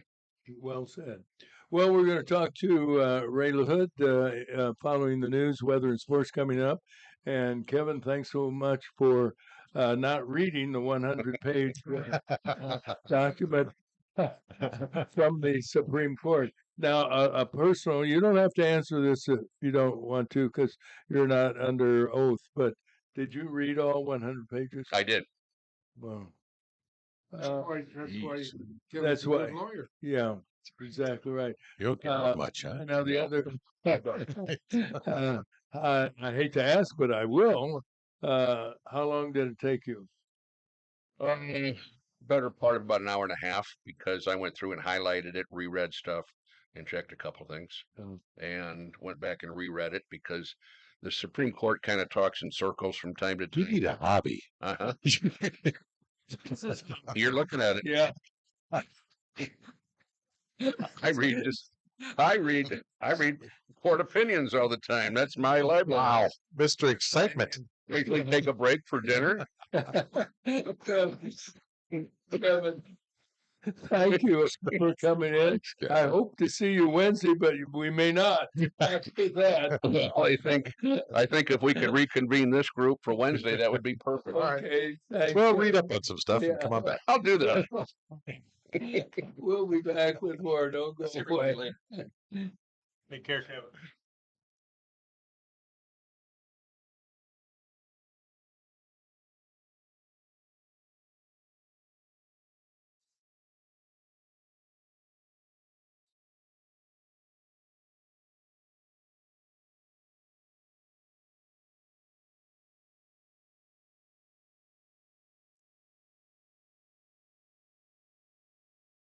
A pleasant good morning, everybody. It is Monday, the last day of June, June 30th, and we start on WAZU FM 90.7 in Peoria, Illinois, with a check of the weather brought to you by Advanced Medical Transport of Central Illinois. In a time of need, AMT will be there in a matter of minutes with the most skilled and advanced pre-hospital care possible. AMT dedicated to providing a better life through better health. It's going to be partly sunny today, Roger. 30% chance for rain after 3 o'clock. High about 87. Chance for a little rain tonight, low 66. Tomorrow be sunny, not as warm, high 85. But then Wednesday sunny and 88. Thursday, about 89 degrees. And then Friday, July 4th is going to be hot, 92 degrees. Friday night, partly cloudy, low 74. Right now, we're sitting at 75 degrees. And now the news presentation of your hometown community banks. Division of Morton Community Bank, employee owned, locally operated. You can still choose a hometown bank at hometownbanks.com, member FDIC. The Supreme Court has issued a devastating ruling against Democrat district judges who engaged in lawfare using nationwide injunctions to block President Trump's executive orders. By a vote of 6-3, the High Court put an end to the unusual and unprecedented practice. Attorney General Pam Bondi noted that 35 of 50 of the injunctions came from 5 Democrat judges. Democrats have filed close to 200 lawsuits against Trump and his administration. We just heard from Kevin Sullivan about the recent Supreme Court decision and where he thinks it's going to go. The other big story in Washington, D.C. is the battle in the Senate for Trump's big, beautiful bill. Former Senate Majority Leader Democrat Chuck Schumer played political games by demanding the entire 940-page bill be read aloud. It took about 16 hours and accomplished nothing prior to the start of debate between Democrats and Republicans. In a losing cause, North Carolina Republican Tom Tillis voted against advancing the bill against the president's wishes, along with Rand Paul. Tillis then announced he would not seek re-election. It'll be a close vote and may require Vice President J.D. Vance to break a possible tie vote. We'll talk with Ray LaHood all about that after the news. There was violence Sunday in Coeur d'Alene, northern Idaho, where firefighters were ambushed by a gunman who later killed himself. Firefighters abandoned efforts to quell the blaze on Canfield Mountain for safety reasons. Officials say the sniper started the fire and then shot firefighters on arrival. 2 were fatally shot. A third is in critical condition. Israeli intelligence services believe U.S. and Israeli strikes caused very significant damage to Iran's nuclear facilities. Israeli officials were perplexed by a leaked U.S. intelligence report that suggested otherwise and also contradicted a Newsweek report that claimed otherwise. Liberal news organizations continue to report the bombing by U.S. Air Force pilots did not meet expectations. In local news, Prairie police report a 16-year-old boy was shot in the abdomen around 10:30 Saturday night in the 3100 block of West Timber Edge Drive. While driving to the scene, officers were told the victim was on the way to a local hospital by car. That car was intercepted by police, and the youth was transferred to an AMT vehicle so paramedics could begin treating the boy while continuing to the hospital. A Friday evening two-vehicle accident on Route 24 near South Trevoli Road sent 61-year-old Canton woman to an area hospital while police issued a ticket for improper lane usage to a 30-year-old East Peoria man. State police said the man was driving a pickup truck when he crossed over the middle lane, colliding with the woman's SUV, which rolled over. No word on her condition. The Peoria School Board meets tomorrow at noon. On the agenda is a proposed ban of all backpacks except those that are transparent. The ban, which is expected to pass unanimously, will apply to students from 5th grade through high school, beginning this school year. The measure is a safety precaution, say District 150 officials. Peoria firefighters were called yesterday around 5 p.m. to a house in the 2700 block of West Millbrook Court. A smoker apparently exploded in the home's patio and quickly spread, causing an estimated $250,000 in damage. Fortunately, no one was injured. And Roger, that's it. Boy, that had to be quite an incident with $250,000 damage. That's a big fire. That's a big fire. Now news from WCBU, brought to you by Kyle Barnold. Kyle, eager to serve you with free reviews of your insurance plans for auto, homeowners, health, and life coverages. He does that to make sure you're receiving the right insurance at the right cost. There's no obligation for this free service provided by Kyle, and you can reach him at 309-682-0519.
I don't think it's going. Hey, it's time for sports. John Meisinger is here to bring you all the latest. John, you're on the air. 5 minutes of uninterrupted talk.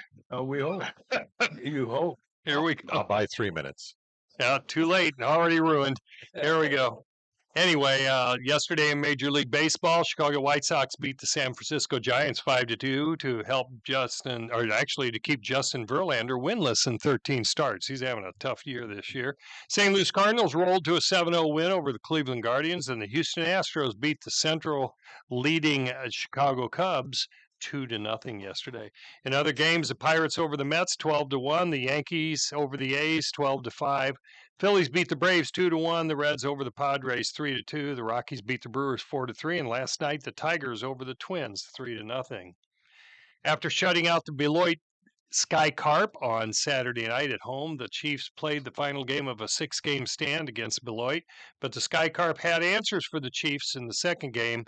Beloit scored 10 runs in 5 separate innings to shut out the Chiefs 10-0 yesterday.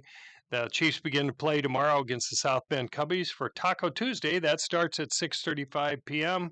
Go get yourself some tacos at the Chiefs games. Dunlap 4-star tight end Max Sutter announced his commitment to Alabama on Thursday night with family and friends at Weaver Fresh Food and Drink. PJStar.com reports that during the last 18 months, Sutter picked up 45 scholarship offers, highlighted by a combined 30 offers from the Big Ten SEC. He is one of the most sought-after football recruits in Peoria area history. Sutter becomes the first tight end and third highest-ranked Alabama commit in the class of 2026. Sutter is the number 80 prospect nationally, number 7 tight end, and number 1 prospect in Illinois. That's all determined by 247 Sports Composite. The Peoria City Men's Soccer League is heading into its final homestand of the 2025 regular season with a duel against rival Des Moines looming at Shea Stadium. PJStar.com reports that the two rivals who clashed in the playoffs last season during Peoria's path to the national game will square off July 2nd at Shea Stadium with a post-game fireworks show to follow. The pre-game show includes the return of the Iron Spirit Pro Wrestling and the Shea Stadium concourse. So go and enjoy some good Peoria area soccer and some other things that are going on, including the fireworks and the all-star wrestling, I guess it is. And Terry could tell us more about that later on, I'm sure. Last week, the Peoria Park District held its first of 3 junior open golf tournaments at Madison Golf Course. Shane Cunningham, who's 14, won his division, which qualified him to participate on Team Peoria again this year as a River Cup Championship coming up in August. This will be his second year representing Team Peoria. Cunningham hit an even par 69 on the course, edging out second 2 finishers by 2 strokes. Jack Westerberg of Peoria and Will Snyder of Brimfield finished with 2 over par 71. Shane's younger brother Colin, who is 13, finished 4th in his division in the same tournament. You golfed in the Peoria Foundation golf tournament, Peoria Public Schools Foundation last week. Shane played in that tournament. And he's 14 years old. He won the longest drive. Are you kidding? Yeah, 13? Yeah. So Where did he drive in from? How far do you have to come? not the longest drive in. Can I ask the longest drive ask out John the and you a tournament. couple questions? different. Why are the Cubs in first place because that division is not as good as it used to be, or because the Cubs really have a good team? Yes. Okay. That's Okay. What's your next question? The next question is, have we ever had a young high school athlete go to Alabama? No. I'm trying to think of the last high school athlete that got this kind of attention, and I guess it would be the kid from Peoria High School, Sean Livingston, John Livingston. Yeah. Kendrick Green. Yeah. He He went to Illinois. Yeah, he went to the Steelers, and now he's with That's the right. Texans, I think. Yeah. So I think that's the last person I recall that went to. Back in my generation, which was a long time ago, I graduated from high school in '63 from Spalding. I had a cousin named Mike LaHood who went to He went to Wyoming, right? yes, College, yeah. yeah, yeah. But he remember. also played 10 years of professional football, Los Angeles Rams and Minnesota Vikings and a little Canadian ball. Came back to Peoria and became the general agent or manager for the laborers. I did not know that, but you know, of all the athletes that we've talked about, Michael Hood never got the attention, the accolades publicly and in the media that he It's deserved. because your But he went- your show wasn't on the air. Well,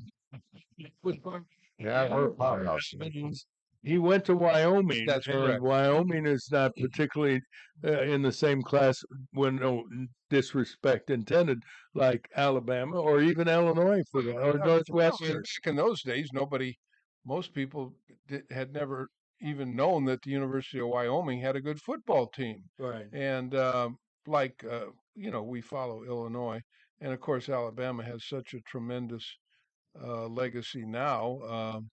But I think it's phenomenal that this young man had so many choices and picked Alabama. You know, and that brings up, I watched a little bit of somewhat of a debate discussion about the kind of money that kids are making. That Bruce Pearl on one of the channels. Bruce is a very successful basketball coach, and he was talking about how it's good that we're starting to pay college kids. I don't buy it, frankly speaking, because he mentioned that Ohio State spent $25 million or $25 billion building the football team that they have now.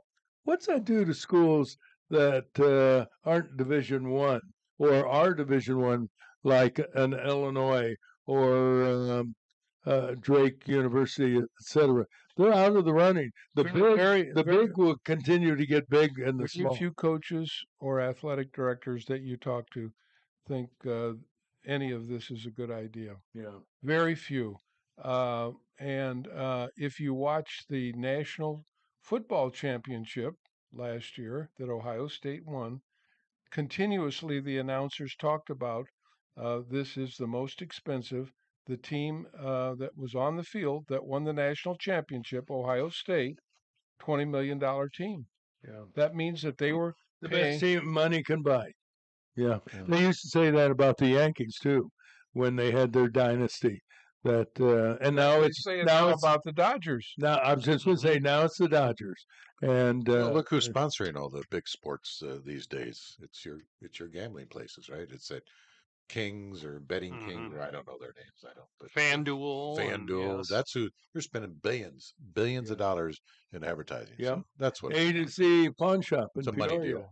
Right? Got a lot of money in the. Anyway, that's sports. Sports, Roger. Exactly right. Okay, but John, Roger jumped in on the answer. But do you agree with him that it's because the league is not as good and the Cubs are? I agree with that. Your first statement. Yeah. The Cubs are a good team, but they're not as good as maybe a first place team in any of the other divisions. That's my opinion. Sorry. And I'm a Cardinal fan. So what?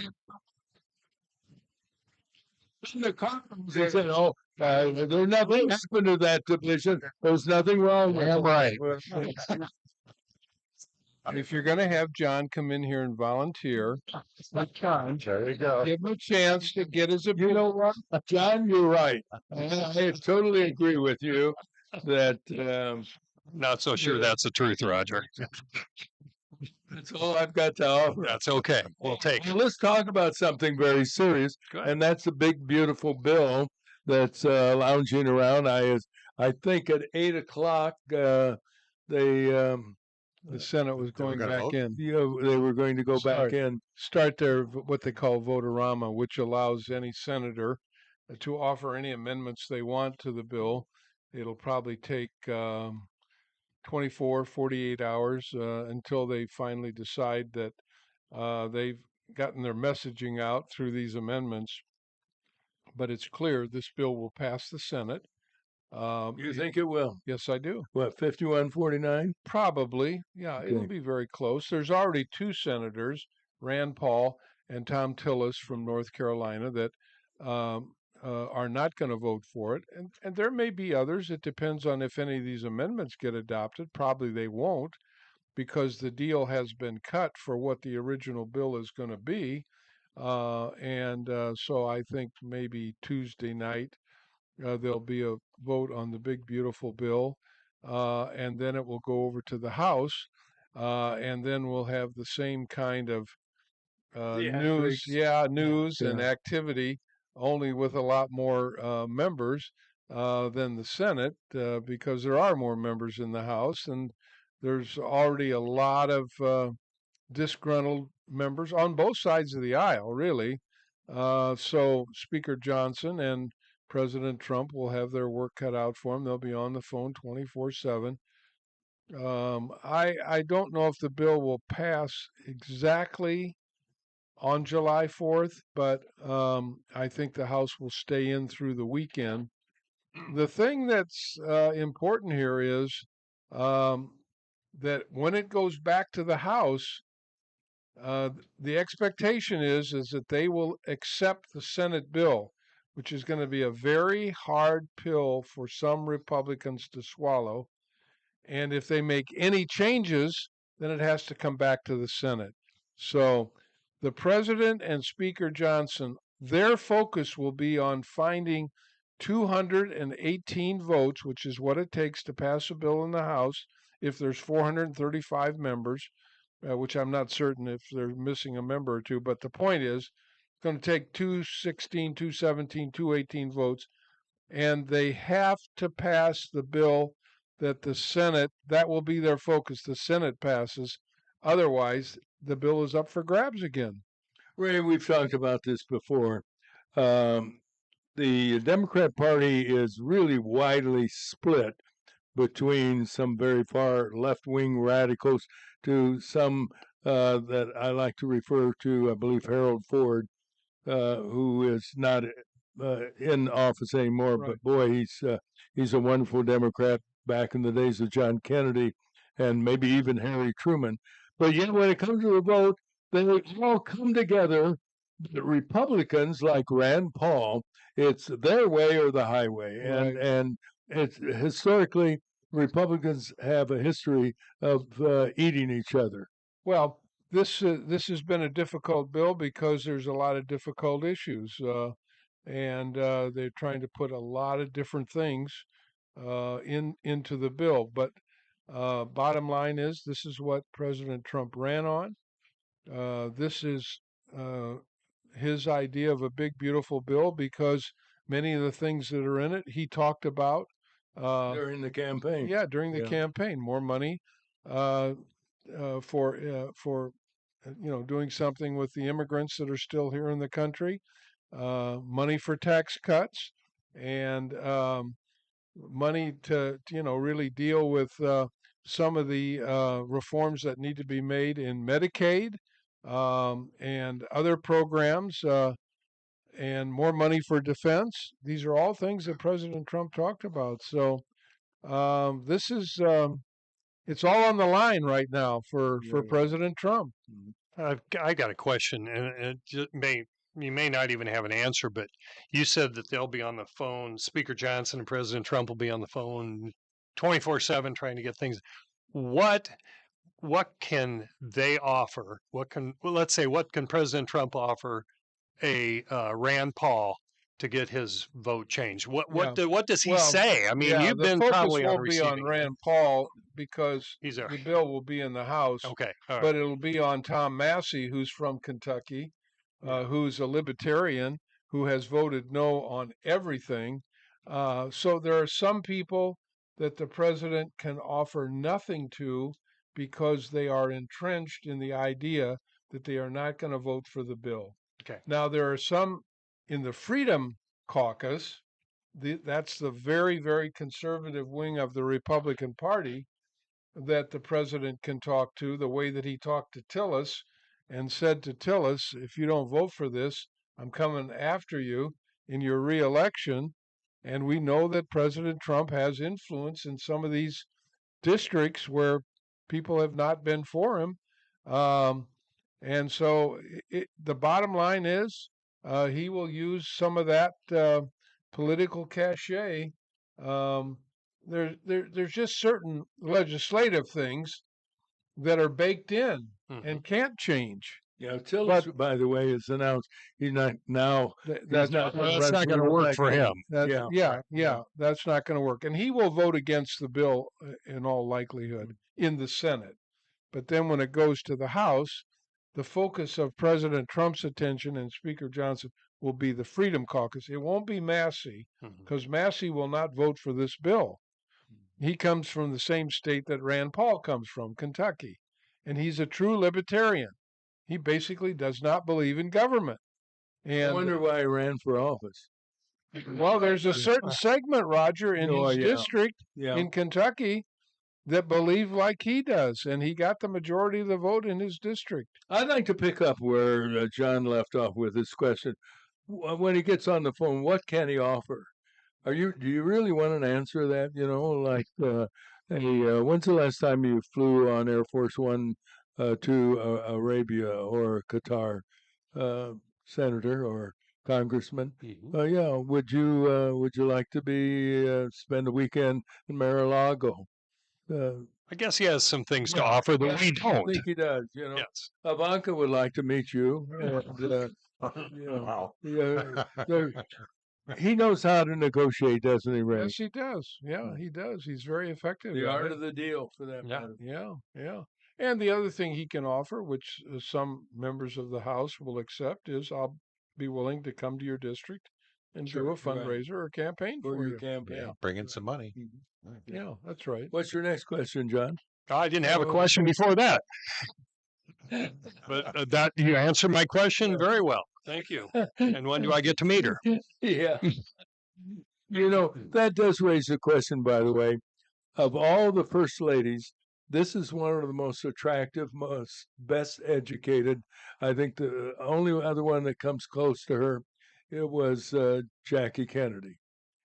Why is it this woman has never been on the cover of any women's magazine? Like, Well, she has. I no, think. she hasn't. Wasn't Not she in on any Vogue? national- I think she was on Vogue. No, she wasn't. Oh, she No, wasn't? she's never been on a cover of a women's magazine. Oh. Now, if you want to get me a copy of it, I'd love to have it. I can see you going into the store and said, I'd like to have a thought she copy of it. was. Oh, Oh. well, you may be right. I don't. I'll give you that latitude. You came out very quickly out of the dugout to protest the Empire's Do you coming. know Ray? I don't. I don't know. I- Yeah, I Okay. don't know. Yeah. Anything else you want to give in terms of the big, beautiful bill? Well, I think What's that the biggest criticism? I think the Medicaid cuts and for people that are on Medicaid and receiving health care. I But think the argument isn't it? They're not cutting it. It's just saying you got to go to work. that's correct. They're And- putting work requirements in. That's correct. Yeah, absolutely. And Harris thought that somebody should go to work when they're getting free benefits. That's correct. That's yeah. actually un-American. Yeah, right. I beg to differ. I also think, Roger, that something that's unspoken, not talked about much, frankly, that I'm very concerned about, is the huge amount of debt that nobody's paying attention to. Ray, I think anybody who knows government and money totally agrees. The guy on the street could care less. You're right. Nobody cares about it. Yeah. They should, but they don't. And it's trillions of dollars of debt, and it's being piled on the next generation for sure. Our Because kids, our grandkids. nobody's paying much attention to it. Yeah. Vogue, Vogue and Vanity Fair. Well, she's been in both magazines. I knew you were looking up. I thought I'm in Well, trouble somebody sent me a because text. Somebody somebody sent me- did. Your wife? yeah. No, Phil Rosso. Who? Phil That's Rosso. the picture right Okay. there. Thanks. Well, he Bring in a copy. There you go. There it is. Beautiful. yeah, I'll get you an Okay. autograph copy. All right. Other than the two magazines, I feel like I'm a Democrat. I've been caught. But I'm still going to say that she has. Roger, I thought for sure when you made that statement that you had done your research like you usually do. I think that was. Looking, I think that was an insult. To recant, you were saying you're more- I don't know what the word recant, but I have to accept the fact that I got caught. She was Again, saying you're behind her. More so recently, she hasn't been on anything. I is was that possible? Uh, When were the- recently, no, well, we haven't seen her hardly at all recently. Yeah. I haven't. Probably On the magazine. Well, what was the years. The years? Oh, I don't know. magazine Uh, called? Yes, What's his name? I think Phil? one was after he was elected the first time. I Okay. think the one was before he was in office. Okay. I think. That's what I was gonna say too. Yeah. Because she really don't do a lot of appearances and things like that. You know, he keep a tight knit on all of that because it's criticism that comes along with it. You know that. Anytime You the want to first get lady, you want to get Yeah. on my anytime the first lady or anybody comes out and do anything that's publicity wise or publicly, they're gonna try to crucify her. You know that. That's what they do. Just because the people are jerks sometimes. Look, Leave and people alone. here's the bottom line. Melania's spending most of her time in New York with her son, who's enrolled at New York University. She is completely dedicated to making sure that her son lives as normal life as possible. That's exactly right. When Amen. she's asked to do things in Washington by the president, she shows up. Yeah, she's chairman of some kind of organization or movement. Yeah, I don't know. They usually have a first lady do something. I don't know what her deal It's is. funny because NBC News says model first lady, of Melania. course it does. Melania Trump. Did you see that change on me out of nowhere? Melania Trump conspicuously absent from magazine covers. So exactly what you're saying there. Thank you. Thank you. That's why I. And that's one of the reasons why I just love John Meisinger. That's why he's I'm a candidate for you. I He's tried an to ass pull- kisser. You did. I You get did. it. Thank You know me is to love me, right? Yeah. Thank you, brother. Appreciate it. You were saying though, it's she's rarely seen, Uncle Roger. That's pretty much what it boils down to, unless it's something that has to be, you know, like Mr. LaHood said that the president asked her to be in the forefront of. Other than that, she just plays her role. Like, hey, I'm beautiful. I know I'm beautiful. I don't need to show off. How many pairs of shoes do you think she has? Ooh, Maybe more than you. I'm gonna have to make Yeah. a call. She probably got Did two his or three. phone pairs. ring? It did. Yeah, it it did. did. I think it might be Kyle. Is it? Nice talking to you, Kyle. I heard that hung up sound. Yeah. Yeah. Yep. So Well, we're going to talk to Kyle about the weather. And, no, you're not. It's not going to work, is it? Yeah, we'll see. Okay. Let's try again. Good morning. Hey, there it is, Kyle. Good. Yeah, thank you.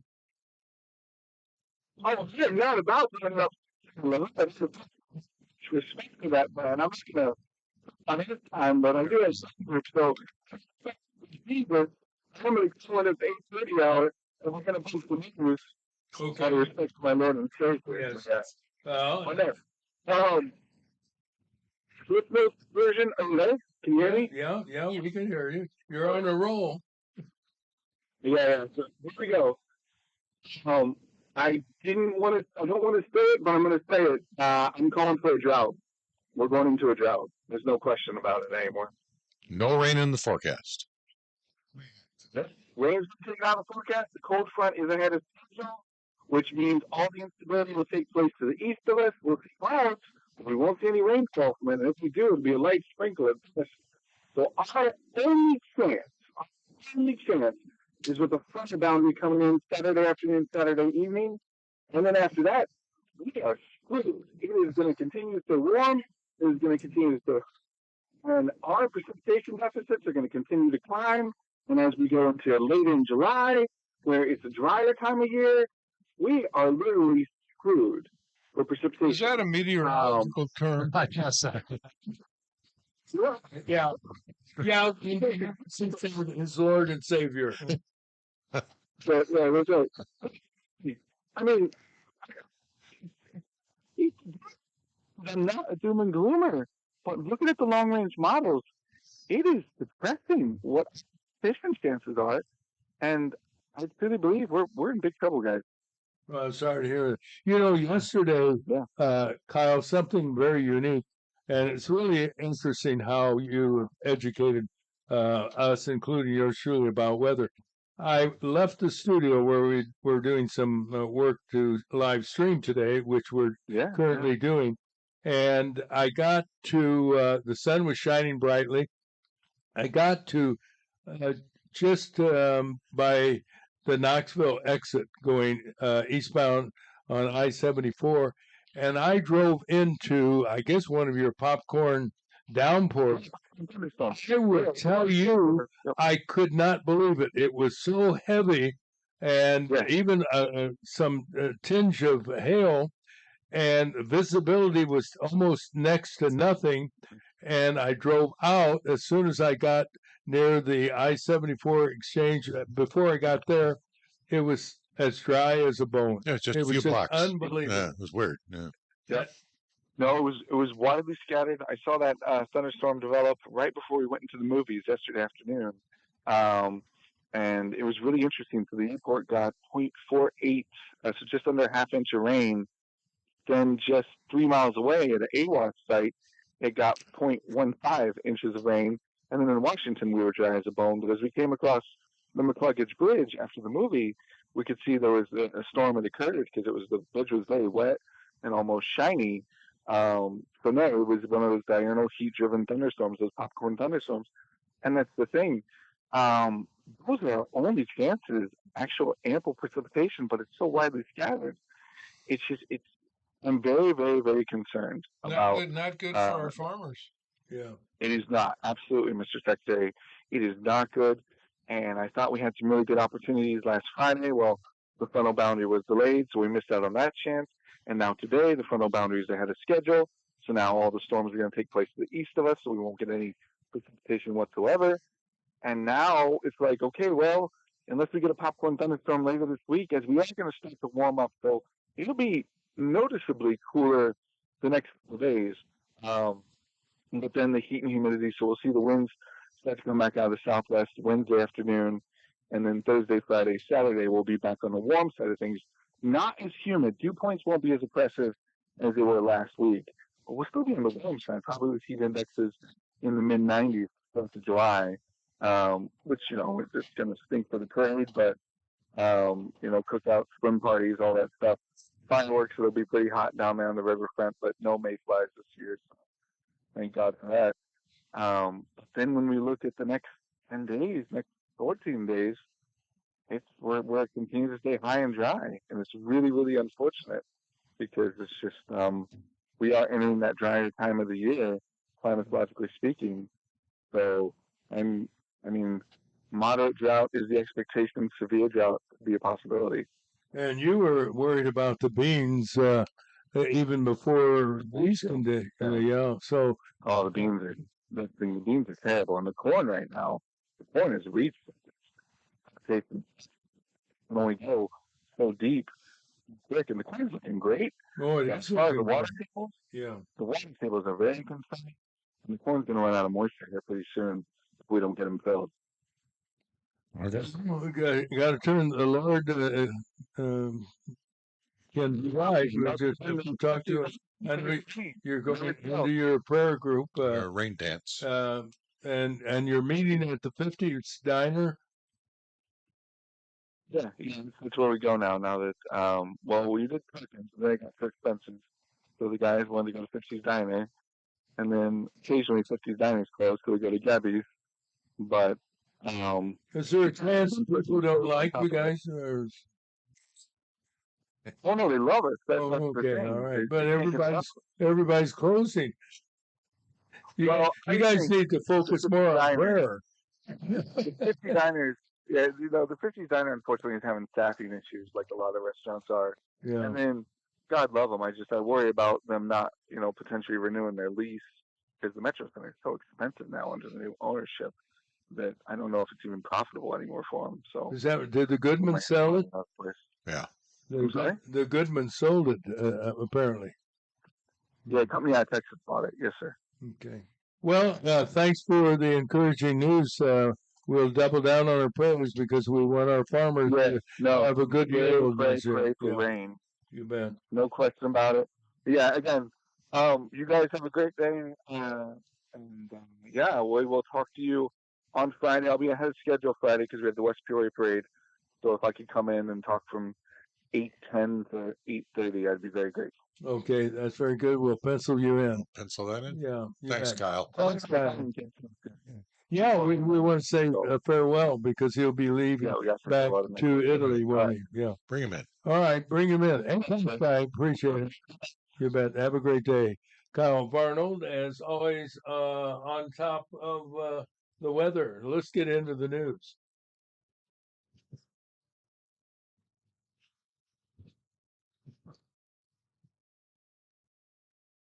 And our news this morning brought to you by your hometown community banks division of Morgan Community Bank.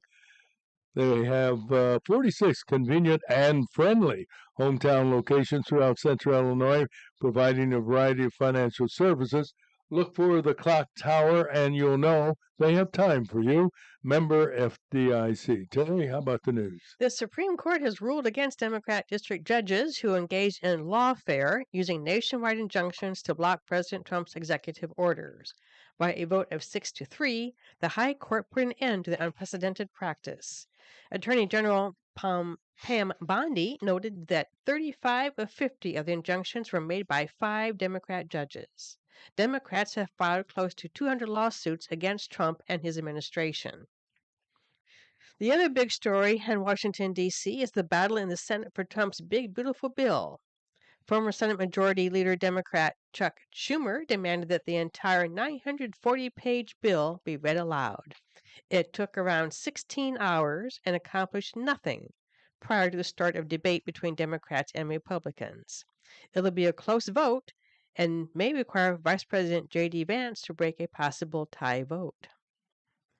Violence Sunday in Coeur d'Alene, northern Idaho, where firefighters were ambushed by a gunman who later killed himself. Firefighters abandoned efforts to quell the blaze on Canfield Mountain for safety reasons. Officials say the sniper started the fire and then shot firefighters on arrival. 2 were fatally shot. A third is in critical condition. Israeli intelligence services believe U.S. and Israeli strikes caused very significant damage to Iran's nuclear facilities. Israeli officials were perplexed by a leaked U.S. intelligence report that suggested otherwise, and also contradicted a news report that claimed otherwise. In local news, Prairie police report a 16-year-old boy was shot in the abdomen around 10:30 Saturday night in the 3100 block of West Timber Edge Drive. While rushing to the scene, officers were told the victim was on the way to the hospital by car. That car was intercepted by police, and the youth was transferred to an AMT vehicle so paramedics could begin treating the boy while continuing to the hospital. A Friday evening, 2-vehicle accident on Route 24 near South Tivoli Road sent 61-year-old Nancy Massey of Canton to an area hospital, while police issued a ticket for improper lane usage to 30-year-old Joshua Skaggs of East Peoria. State police said the man was driving a pickup truck when he crossed over the middle line, colliding with a woman's SUV, which rolled over. No word on her condition. The Prairie School Board meets tomorrow at noon. On the agenda is a proposed ban of all backpacks except those that are transparent. The ban, which is expected to pass unanimously, will apply to students from 5th grade through high school beginning this school year. The measure is a safety precaution, say District 150 officials. And those are the headlines, Roger. All right, thank you. And now a check of the weather brought to you by Bob Manning, Senior Vice President, Financial Advisor. He's with the Grandview Capital Group at Morgan Stanley in Peoria for investment needs. Check out Bob Manning at 309-671-4653. Morgan Stanley Smith Barney, LLC, member SIPC. Partly sunny today, Roger. Maybe just a little tinkle out there of rain. High 87, low 66. Tomorrow, sunny. Not as warm, high 85. Wednesday, sunny, 88. Thursday, sunny and 89. Right now, it's 75 degrees at the Wazoo.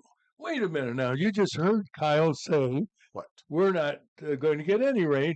No, he did say a little you added sprinkle. to He it. said a little sprinkle. Did He he said say that? sprinkle. Because we could get Sprinkle or tinkle, I can't remember, That's but he right. said one of those.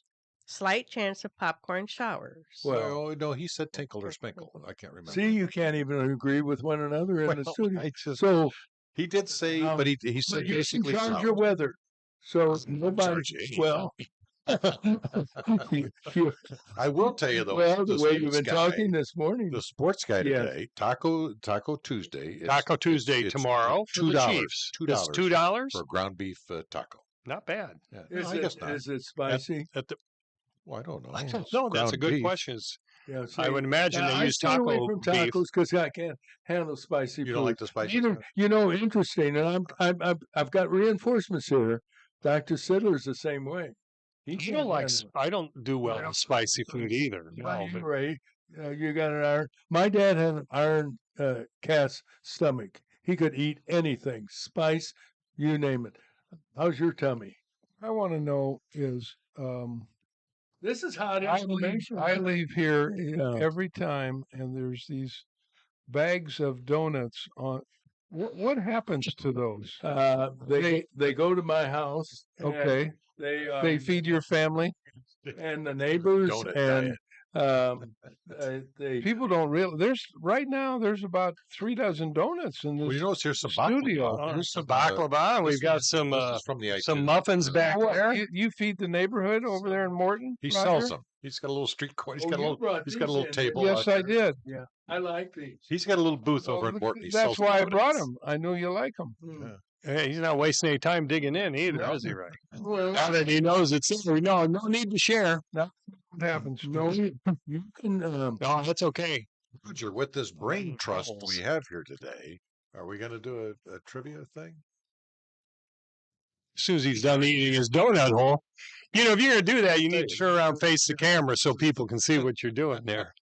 Yeah, we'll get you a napkin. Uh, we'll towel you off. Now we are. Now we What's are. in that bag over there? Oh, probably more donuts. I bring Long Johns all the time. Actually, John's wife made the muffins over there. Yeah. Actually, These are from the old we Lebanese can't. ladies. We can't do it because we covered it on Friday. Yeah. Remember, I saw that over there a second. Roger, finish up with. So you take them home to your neighborhood, and then what happens? Yeah, he's trying to avoid this, isn't he? He's trying to- We have a garage sale. And we have a pastry table. Yeah. Yeah. I got on the scale this morning and said one at a time. So I've got to be careful of all these delicious. Seem to affect the fact that you just ate some. Well, the reason I like what you bring in, Ray, first of all, it's kind of you to do it. And secondly, a little donut hole is not intimidating Oh, when it they comes take the to calories your. out. Calories. Yeah. Well, a little They put the donut calories hole. in the rest of it. I'll bet it's. I think I looked it up at Dunkin' Donuts. I think it's either 50 or 70 calories for a donut, and that's not much. For donut or donut hole? Donut hole. Okay. A donut's at like 350, Yeah, I was gonna say, 384, yeah, right. depending on what Can I kind you get. can I recommend that? While I was waiting at the kids' chair, In the green room. Yeah. It's called the orange room. that's not the green We room. call it the hall. room. The kids' room, yeah. That's where the Yeah, kids the sit. kids, you were out there with the kids, weren't you? Well, That's right. There with a very, very smart young man Yeah. who's allowed you to stream your program. And my They've been advice to wonderful. you is Be that careful. that he gets one of these bags of Oh, donuts. no question. 'Cause I Well, know, I no, know we- you're not paying him. No. Oh, yes. Yes, I am. And let me tell you something. Chris is on a very specialized diet. Are you out there, Chris? Yeah. Okay. Yeah. This guy, maybe still he awake? wants to come Okay. in. He's lost, how many pounds have you lost? 10 pounds. 10 pounds. 10 pounds in 2 days. 2 days. Yeah. And he, 5 days. 5 days. He's on a liquid diet. yeah. And, No, he is. and I used to be know on one it. of those. Did you see the Different jug? Yes, It's a homemade jug. He explained it to me. Honey, and Cayenne pepper. correct. Oh, seriously? Yeah. Yes. Mhm. Yeah, he's looking very good, but Wow. in appreciation, I think he's probably got friends that like donut holes. Well, how many days? How many days does he do that? How much weight? How many days do you do it, Come on Chris? in here, Chris. Come on in. Can you come you're, in? You're This live. is streaming. Yes, he is. How many days are you on this thing? Probably a couple more days, and then I'll move over to something more sustainable. And then how much You weight do you go to the lose? keto diet. Oh, you're going to the keto thing? Okay. Wow. Last time I did keto, I lost 80 pounds 80? Wow. for 5 months. The key to For make 5 the months key- is the all. key to That's still. was what type of flour you use. That's Oh You yeah. have to have a great constitution to do that because that's all you take is you drink that. Uh, That's just for the kickstart for the first week or two, and And then you start eating donuts. No. meat, cheese. Hey, Raj, can we give him a little bit of a plug? He's done a really good job. Worked really hard getting Yes, this you on. bet, Do yeah. you have a company name or Please. It Plays Media Group. It Plays Media Group? Is it itplaysmedia.com or anything or? Itplaysmediagroup.com. Okay. Yeah. So if you want to And- stream anything and you want to get into that, Well, not just part that. of What it. else do you do? I mean, you do all kinds of. You have a podcast studio. Where's that at? District. Okay, cool. You want to get over here? Yeah, come on over here. Well, let's get a see, microphone there. see Chris. He's in media, but see, that's a microphone, Chris. Speaking. He's going to shove that microphone up your nose. To get down so you see my face. But- Chris. and Okay, the what else? phone number is 309-550-4708, and you'll get a hold of Scott Trenchatella. Or me. Or you on that number. Are you guys partners on that deal? Yes, we're Okay. partners. And these guys are brilliant. Absolutely brilliant. Anybody that can stream your show is brilliant. There's no question about it. And you know, I know and they probably won't tell you this, and I don't know. I stumbled across it, but these guys are in here Sunday, It's making sure that things would work today. Roger was here, and then these guys got here what 4:45 or 4:45 this morning to make sure everything worked. So good Yep. job, guys. Good job. Yeah. Well, how'd it go overall? Overall, I think our viewer count is pretty good for the first show. Okay. Good. Yeah, because nobody knew. I didn't call anybody because Yeah. I didn't know what to tell them. I think No lawyers have gotten a hold of you yet, right? yeah, I Haven't think any? Okay, yeah, good. I think we've 33 total people, Yeah. and I think we've had 12 or 13 at one time. So Well, for a first stream, For, That's pretty for good. no one I think knowing. it's pretty good. Yeah. Yeah. and how do you stream it? All right, let's give the address. Scene. We're gonna do it tomorrow. Yes. Sure. Okay. All right. We didn't get arrested or Congratulations. fined today, so we'll do it tomorrow. Right. What we do. But we are still broadcasting on, of course, WAZU, Yeah. FM 90.7, where we have 32 people. Yeah. Well, once we get the copyright stuff sorted out with YouTube, then we won't have to block the music you're playing on YouTube. Yeah. Actually, No. you know what I'm playing is, I think, original. We still have to Still sort it have out to with do it, them huh? to make sure. What that- if I bring in A lawyer and a congressman. Does that help? a Victor, Yeah. what they call the old recordings? Hi, Phil. Victrola? The Victrola. Yeah, exactly right.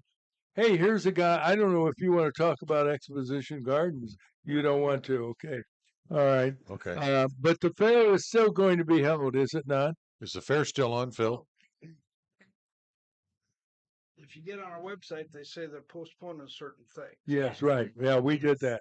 Okay. But certain things are still the livestock events. But I think they're still going to do the demolition derby, which we have in our parking lot after the show. But at any rate, we do have to get in our pet tip of the day.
then the guy says, "Now." Well, thank you, Louis Linder, for the pet tip of the day. Bill Salzer has joined us, and good to see you this morning. It's going to be about baseball, Roger. One of your fields. You like to read it. Yeah. But Gary's okay. Hey, Gary, if you're listening, you didn't go into these guys. They were worried about you, and I told you that, didn't I? Yeah, you did. You're exactly right. You're spot on with Gary, and he did call and he apologized. Said I just yeah, he was very good. I think you encouraged him to do that, but we worried about him, didn't we, gang? Yes, we did. We were worried that he had a health problem. And he's somebody to worry about. Yes, he is, for that matter. Well, Ray LaHood, thanks for coming. Oh, that was close. Thank you, Roger. Always good to be Yeah. here. Always.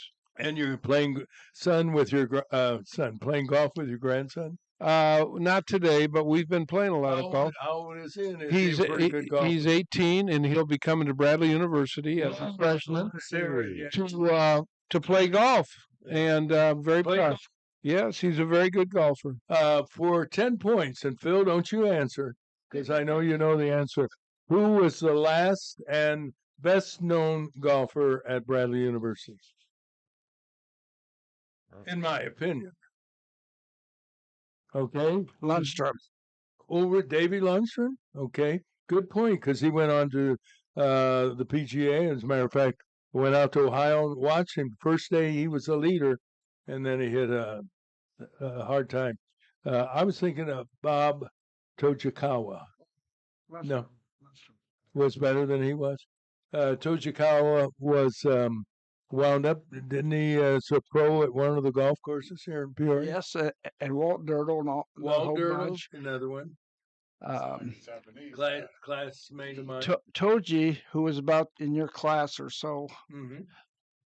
he was great for getting the guys orchids for their big dances and so forth. He would fly in a whole bunch of orchids from Hawaii, and they'd all give their dates orchids. I didn't know that. Yeah. Well, where were you, Roger? Let's see. It depends on what year. I might have been in the Army. Oh, 'Cause no, I was, This was like 50s. 53. I graduated from Bradley in 56 and had a master's. Got my master's while I was in the Army, and that's something. My mom didn't even pick it up. Bradley? Yes. Say goodbye, Raj. Yeah. Mhm. That's what they said. All right, we're out of here. Thanks, gang, and hope you join us tomorrow for more of the same live streaming at Bradley. No, Right. Roger. and- No. Yeah. Breakfast with Roger. BreakfastRoger.com. What's Bradley got to do with it? That's where I went to school. What a great day. Been a long day.